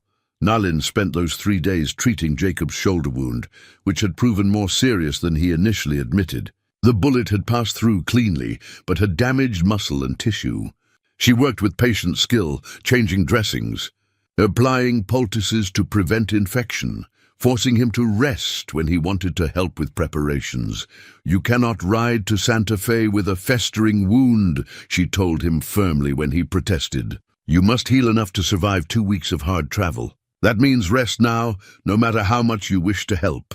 They were in her dwelling, which had become his recovery space. Her grandmother had insisted on it, overriding objections about propriety with the blunt observation that Nalin was the best healer available and Jacob needed the best care. The arrangement had raised eyebrows, but no serious opposition. Too much else demanded attention for anyone to worry about traditional restrictions. Jacob sat on the mat where he slept, shirtless so Nalin could work on his shoulder. The morning light filtered through the hide walls, casting everything in warm amber tones. As she cleaned the wound with gentle efficiency, he studied her face, the concentration in her eyes, the slight furrow between her brows when she encountered something concerning, the way her lips pressed together when she was thinking. "Nalin," he said quietly, "if I don't come back from Santa Fe—" "You will come back," she interrupted, not looking up from her work. "But if I don't," he persisted, "I need you to know that these days here, knowing you, being part of your world, they've been the most meaningful of my life since I lost my family. You gave me back my purpose, my hope, my belief that people can be better than their circumstances." Now she did look up, her dark eyes meeting his. "Then you must come back, because I am not finished with you yet. There is too much still to learn. Too much to understand about this world where Apache and settler might stand together instead of apart. I'll do my best," he promised. "Your best is considerable," she said, a slight smile touching her lips. "After all, you survived Carver's rope, his bullets, and my brother's suspicion. Santa Fe should be simple by comparison." Before Jacob could respond, Kuruk entered without announcement, his face set in grim lines. "The scouts have returned. Carver is gathering men, not just his usual gang. He is calling in others, offering payment for anyone willing to ride with him. They are saying 30 men, maybe more." Jacob felt his stomach drop. 30 men against the village would be a massacre, even with the Apache warriors' superior skills and knowledge of terrain. When? 3 days, perhaps 4. They gather supplies, weapons. "This will not be a quick raid. They mean to destroy us completely." Kuruk's expression was controlled, but Jacob could see the fear beneath. "Greyhawk is calling for the women, children, and elders to evacuate to the winter camp in the mountains. The warriors will remain, prepare defenses, try to buy time for the evacuation." "No," Jacob said immediately, trying to rise despite Nalin's restraining hand. "This is my fault. Carver is coming because of me. I should leave, draw him away from here. You think his corruption has not already affected my people?" Kuruk countered. "You think the territorial governor taking bribes to ignore crimes does not touch us? No, Stone, this fight was coming regardless. You simply forced it to happen now rather than later, and gave us knowledge that might save us." Nalin's grandmother appeared in the doorway, moving with the careful deliberation that belied the sharpness of her mind. "The council has decided. Jacob will leave tomorrow for Santa Fe, accompanied by Swift Hawk and 2 other warriors. They will travel fast and light, avoiding settlements where Carver might have allies. The rest of us will prepare for siege." "Grandmother, you should evacuate with the others," Nalin said urgently. "I'm too old to run through mountains," the old woman replied calmly. "And someone must remain with the warriors to tend wounds, to provide wisdom when hot blood might lead to foolish choices. You, however, will go with the evacuation." "No," Nalin said flatly.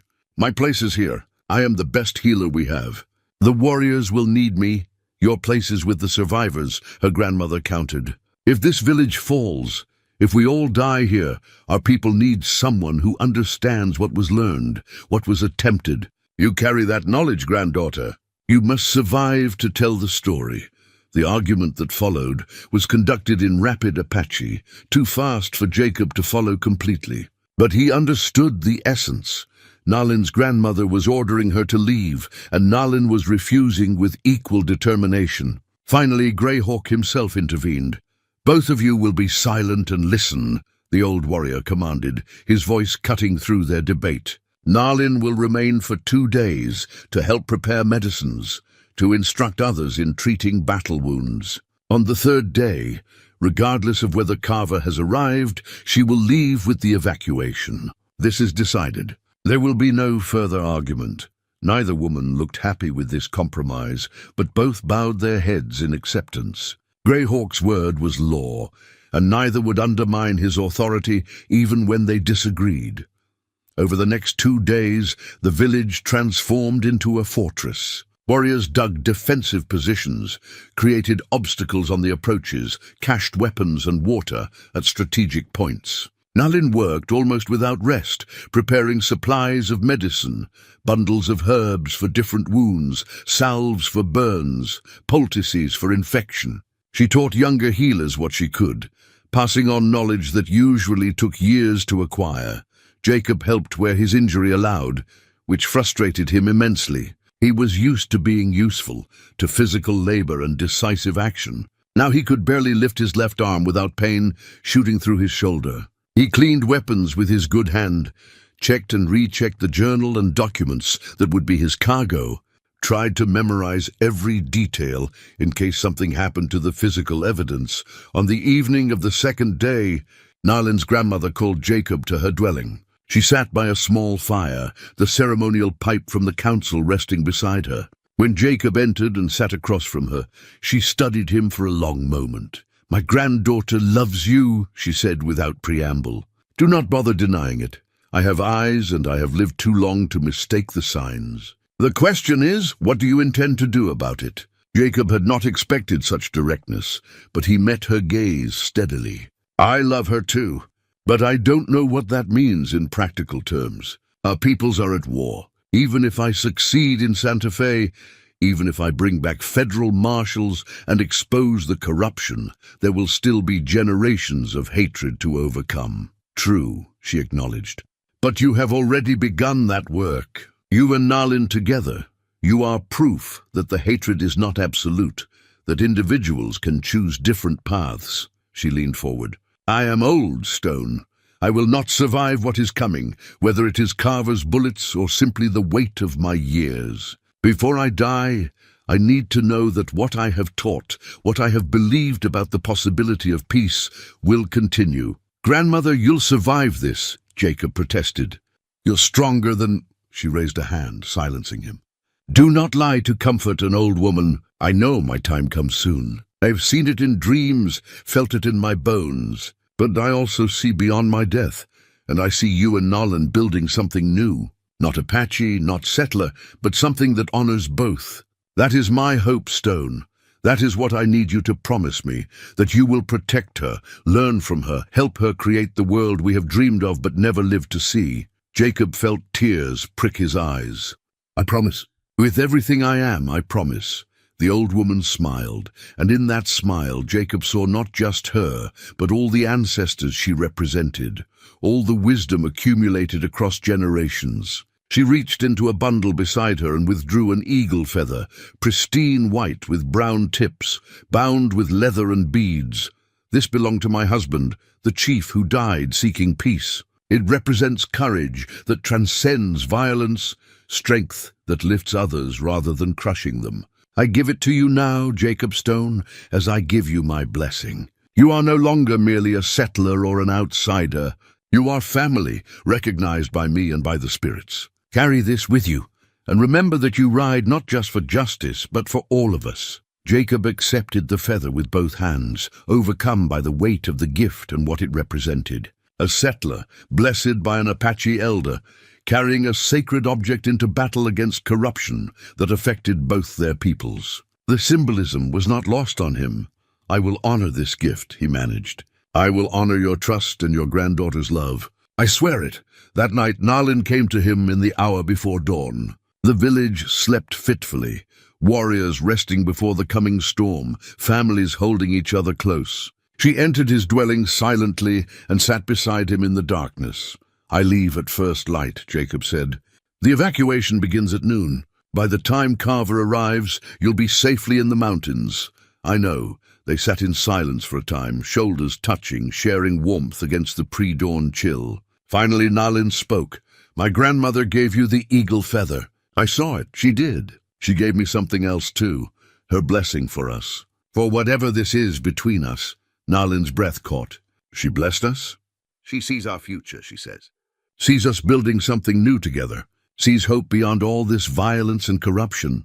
Jacob turned to look at her, though in the darkness he could barely make out her features. "I don't know if her visions are prophecy or simply hope, but I know that I want that future. I want to build it with you, if you'll have me." Instead of answering with words, Nalin leaned forward and kissed him. It was brief, chaste by some standards, but it carried the weight of every emotion they had been holding back. Fear, hope, love, determination. When they parted, Jacob could feel her smiling even in the darkness. "Come back to me," she whispered. "Ride fast, be careful, and come back. Because we have work to do, you and I. We have a world to change. I'll come back," Jacob promised. "Nothing will stop me." As dawn broke over the desert, Jacob stood with Swifthawk and 2 other warriors, Running Deer and Stone Fist, checking their horses and supplies one final time. The journey to Santa Fe would take them through hostile territory where Carver's influence ran deep. They would avoid towns when possible, travel at night when necessary, and trust no one they met. Greyhawk approached as they prepared to mount. The old warrior placed his hand on Jacob's good shoulder, his weathered face serious. "You carry more than documents," he said. "You carry our hope that justice exists beyond the corruption of men. You carry proof that Apache and settler can work together toward common good. You carry the possibility of change. Do not fail us, Jacob Stone." "I won't," Jacob said. "I promise you I will reach Santa Fe. I will find Marshal Crawford. I will expose Carver and the governor and everyone involved in this corruption. And I will return." "Good." Greyhawk smiled slightly. "My warriors will keep you alive on the journey. Try not to slow them down with your injured shoulder." Kuruk appeared, leading the horses. He handed Jacob the reins of a strong mare, steady and reliable. "Her name is Desert Wind. She will not fail you when you need speed." He clasped Jacob's forearm in the warrior's greeting. "Ride well, brother. Return safely. My sister will be insufferable if you do not." The word brother struck Jacob deeply. From Kuruk, who had wanted to kill him not 2 weeks ago, it represented a transformation as profound as any he had experienced. Nalin came last. Carrying a leather bag she pressed into his hands. "Medicine supplies for your shoulder. Change the dressing each night. Use the salve I have marked with red cord. And this," she pulled out a small bundle wrapped in soft hide. "Food for the journey. And one more thing." From her medicine pouch she drew his locket, the one with photographs of his wife and daughter.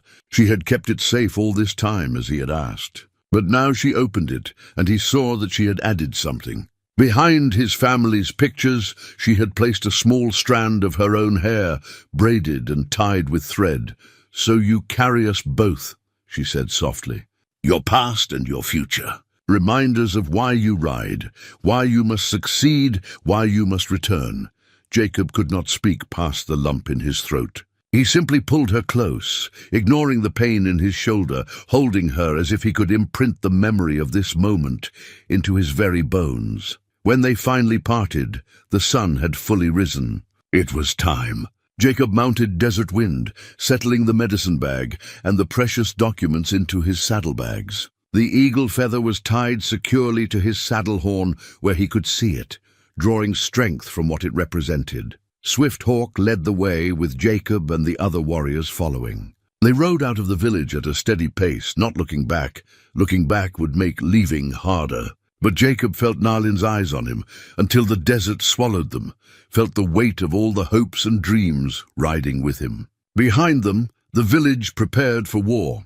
Ahead lay 2 weeks of dangerous travel and an uncertain reception in Santa Fe.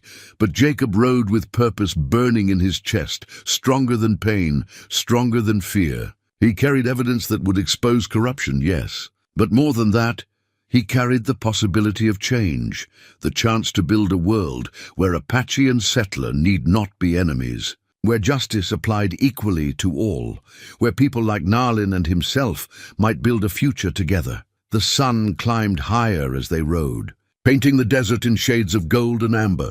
4 riders moving fast across ancient land, carrying hope wrapped in leather, and bound with the courage to believe that tomorrow could be better than today. Behind them, war approached. Ahead lay uncertainty, but they rode forward regardless, because some things were worth any risk.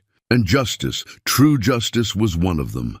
They helped Swifthawk down into the cellar, the warrior moving with determination, despite the blood soaking through his shirt. Crawford handed him the satchel containing all the evidence, the journal, the letter, the sheriff's badge, everything they had fought so hard to obtain and protect. "The fort is 2 miles due east," Crawford said. "Tell the commander that federal authority is under attack, that territorial corruption reaches to the governor himself. Tell him Marshal Crawford requests immediate armed assistance." Swifthawk nodded, slinging the satchel across his body. He looked at Jacob, and something passed between them that needed no words. They had ridden together through danger, had become brothers in the truest sense. Now Swifthawk would run while Jacob fought, each trusting the other to do what honor demanded. "Tell Nalin." Jacob started, then stopped. What could he say that would matter? Finally, he settled on simple truth. "Tell her I kept my promise. Tell her the evidence will reach the right people.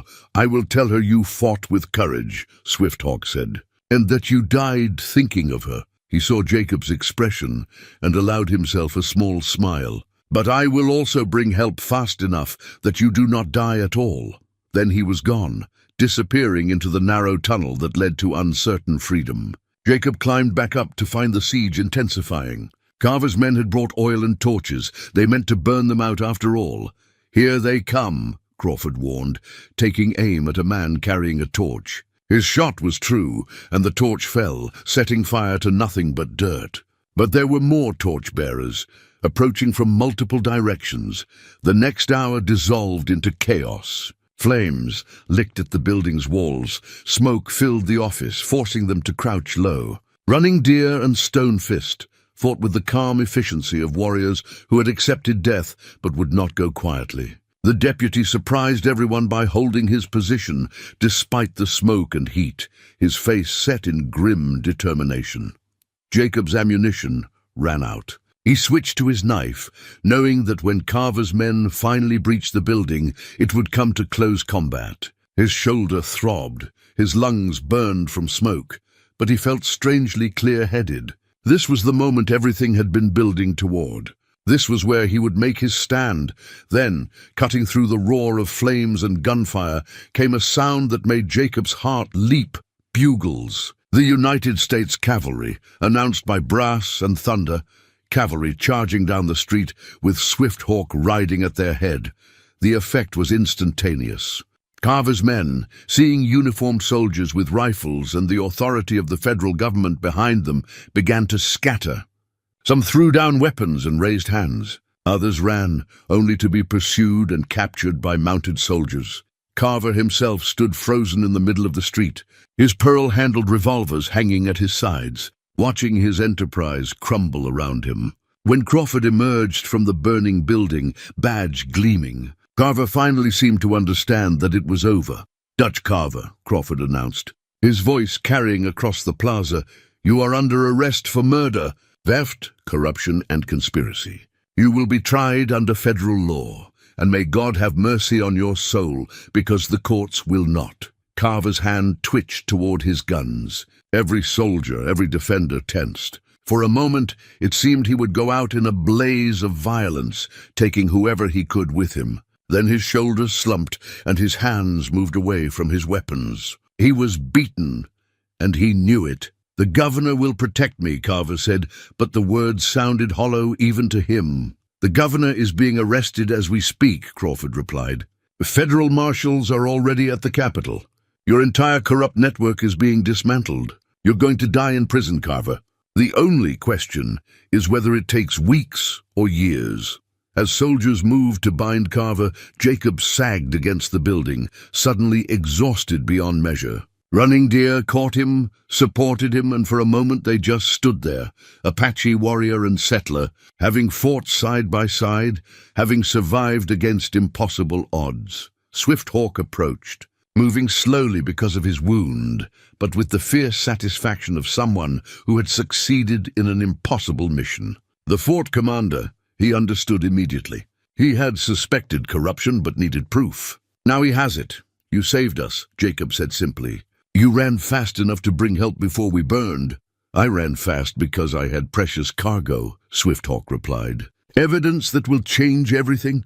That will bring justice, not just for you, but for all who have suffered under this corruption. He paused. And because my chief sister would never forgive me if I let you die. Despite everything, Jacob laughed. It hurt his smoke-damaged lungs, but it felt good. They had done it. Against odds that seemed insurmountable, they had succeeded. The evidence was safe, the corrupt officials were being arrested, and Carver's criminal enterprise was shattered.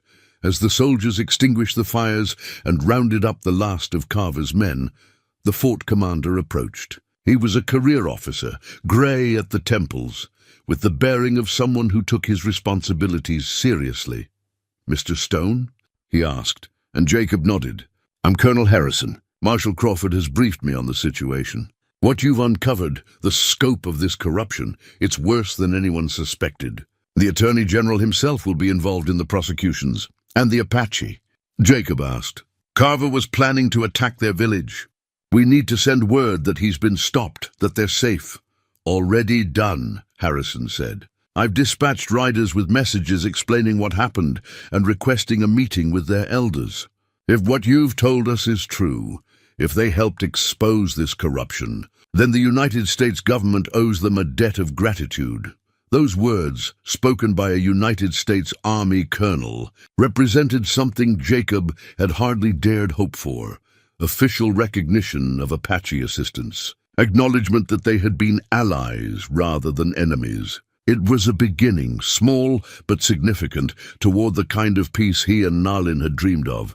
The days that followed were a blur. Jacob gave testimony to military investigators, to federal marshals, to anyone who needed to understand the full scope of Carver's crimes. The leather journal proved even more valuable than he had hoped.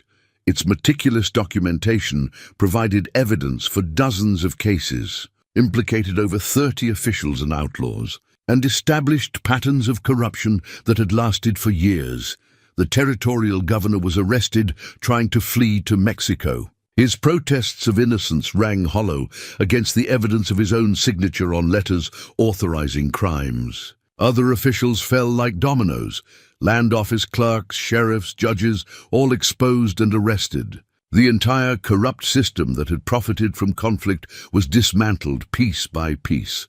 Through it all, Jacob thought of Nalin. He wanted to ride for the Apache village immediately, to see her, to hold her, to share the victory they had won together. But his testimony was needed, and there was still danger. Some of Carver's associates remained at large, seeking revenge. Colonel Harrison insisted Jacob remain under military protection until the situation stabilized. It was Running Deer who finally brought word. He arrived on the 10th day after the battle, dusty from hard riding, but his face was split with a smile Jacob had never seen before. "The village is safe," Running Deer reported. "Carver's men never attacked. When word reached them that he had been captured, they scattered. Some fled the territory entirely." He clasped Jacob's shoulder. "You did it, brother. You kept your promise. You brought justice." "We all did it," Jacob corrected. "Apache and settler together. That's what made the difference." "Perhaps," Running Deer allowed. "But there is someone who wishes to hear this from your own mouth. Someone who has waited with more patience than I thought possible." His smile widened. "Nalin is coming here. She rides with Greyhawk and your friend Kuruk. They will arrive tomorrow to meet with the army and sign documents that officially recognize our assistance." Jacob felt his heart hammer in his chest. Tomorrow, after 3 weeks of separation, of wondering if he would ever see her again. Tomorrow she would be here. The thought made everything else fade to insignificance. That night, Jacob barely slept. He cleaned himself properly for the first time in weeks, borrowed fresh clothes from sympathetic soldiers, tried to make himself presentable. It felt foolish. Nalin had seen him at his absolute worst, covered in blood and dirt, half dead from hanging. But still, he wanted to look his best when they reunited. The Apache delegation arrived at mid-morning, announced by sentries, and welcomed with ceremony appropriate to honored allies. Greyhawk rode at the head, his weathered face showing satisfaction at seeing Jacob alive and whole. Behind him rode Kuruk, armed and alert but no longer hostile. And beside Kuruk, sitting her horse with quiet grace, was Nalin. Their eyes met across the fort's parade ground, and Jacob felt everything else disappear. The soldiers, the officials, the ceremonies, none of it mattered. Only her, only this moment of reunion after too long apart. He walked toward her, forgetting dignity or protocol. She dismounted and met him halfway, and then she was in his arms, and he was holding her like he had dreamed of doing for 3 endless weeks. She felt real and warm and alive, and he buried his face in her hair, breathing in the scent of sage and smoke and home. "You came back," she whispered. "You kept your promise." "I told you I would," Jacob said, his voice rough with emotion.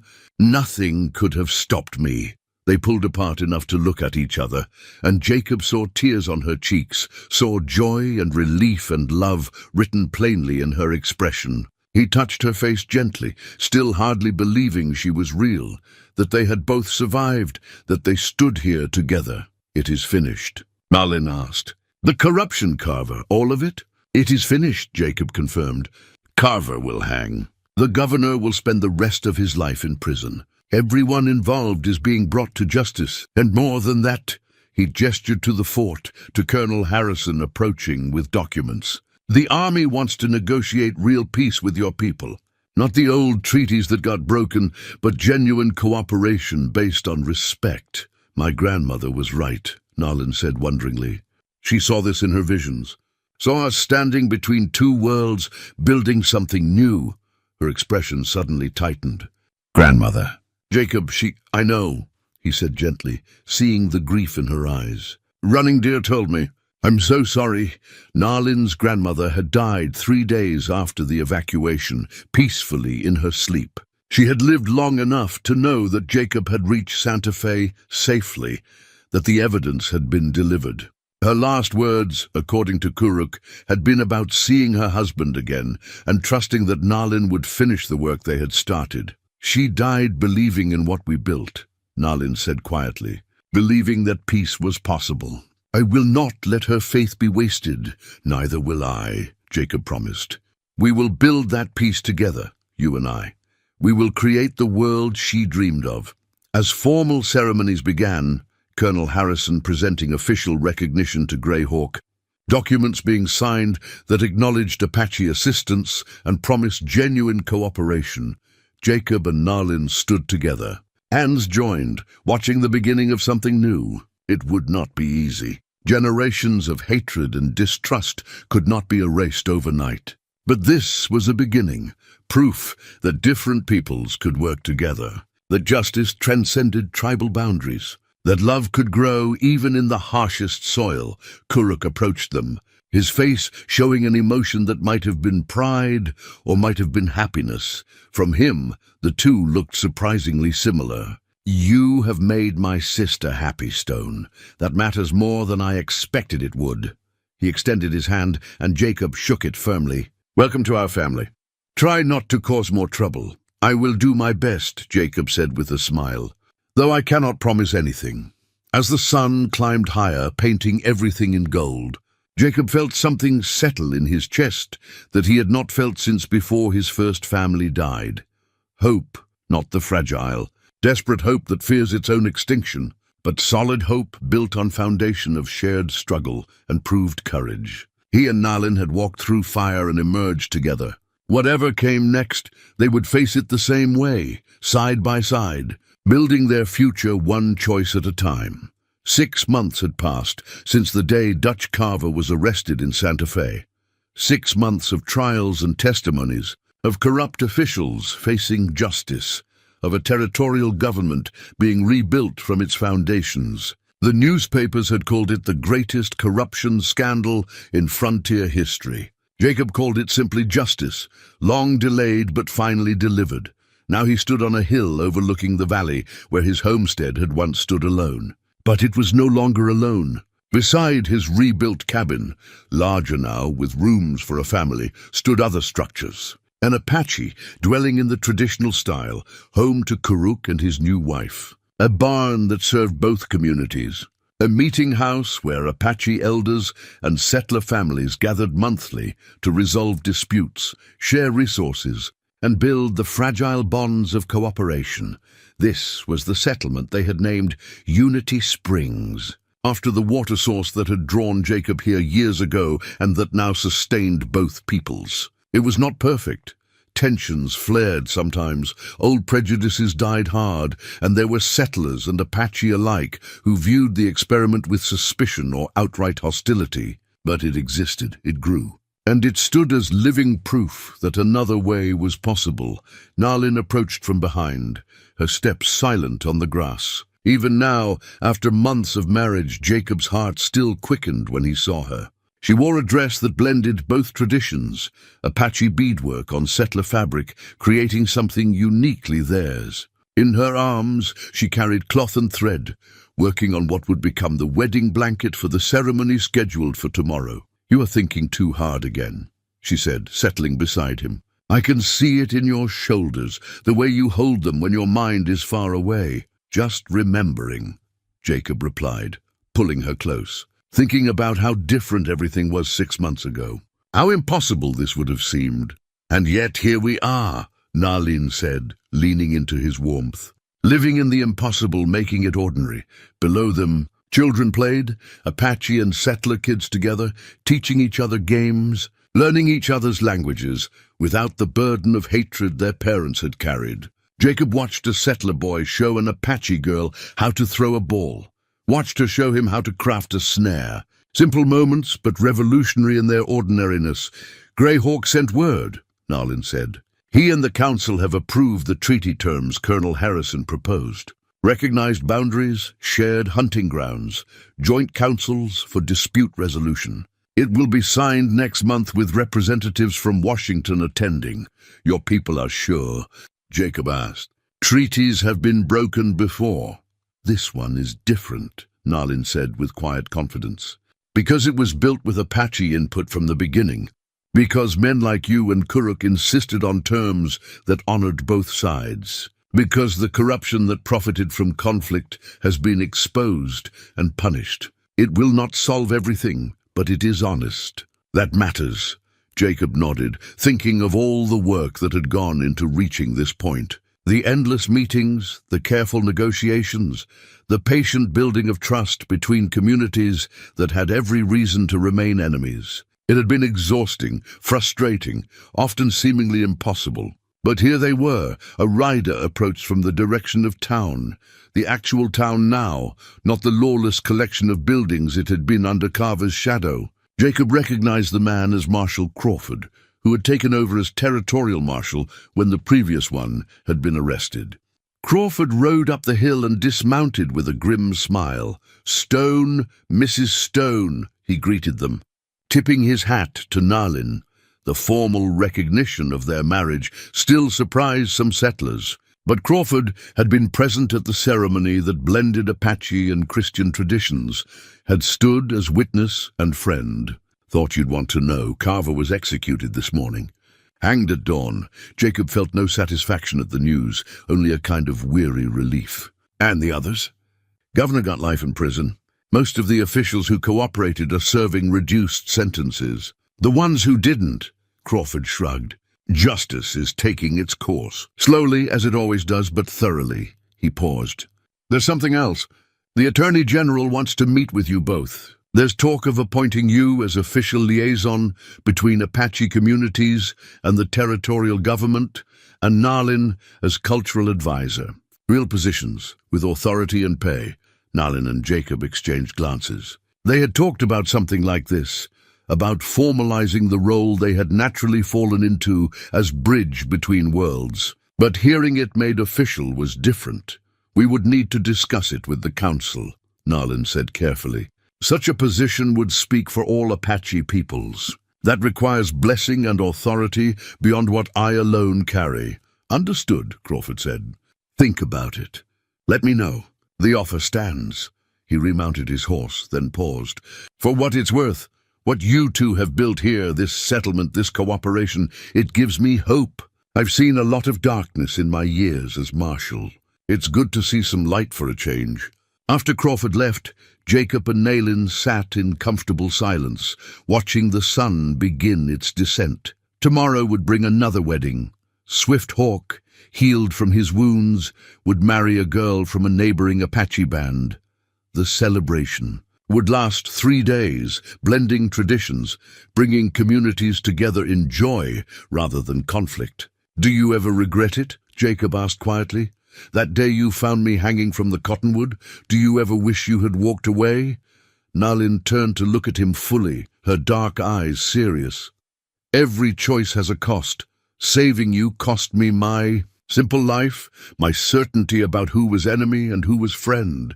It cost my grandmother her final days in peace, though she would say that peace without purpose is hollow. It cost me the approval of some in my tribe who still believe settlers and Apache cannot coexist." She took his hand, intertwining their fingers. "But it gave me you. It gave me purpose beyond simply surviving, beyond the endless cycle of revenge and grief. It gave me the chance to build something instead of merely enduring. It gave me hope that my children, our children, might grow up in a world less poisoned by hate." She smiled. "So no, I do not regret it. Not for a moment." Jacob raised her hand to his lips, kissing her knuckles gently. "I love you.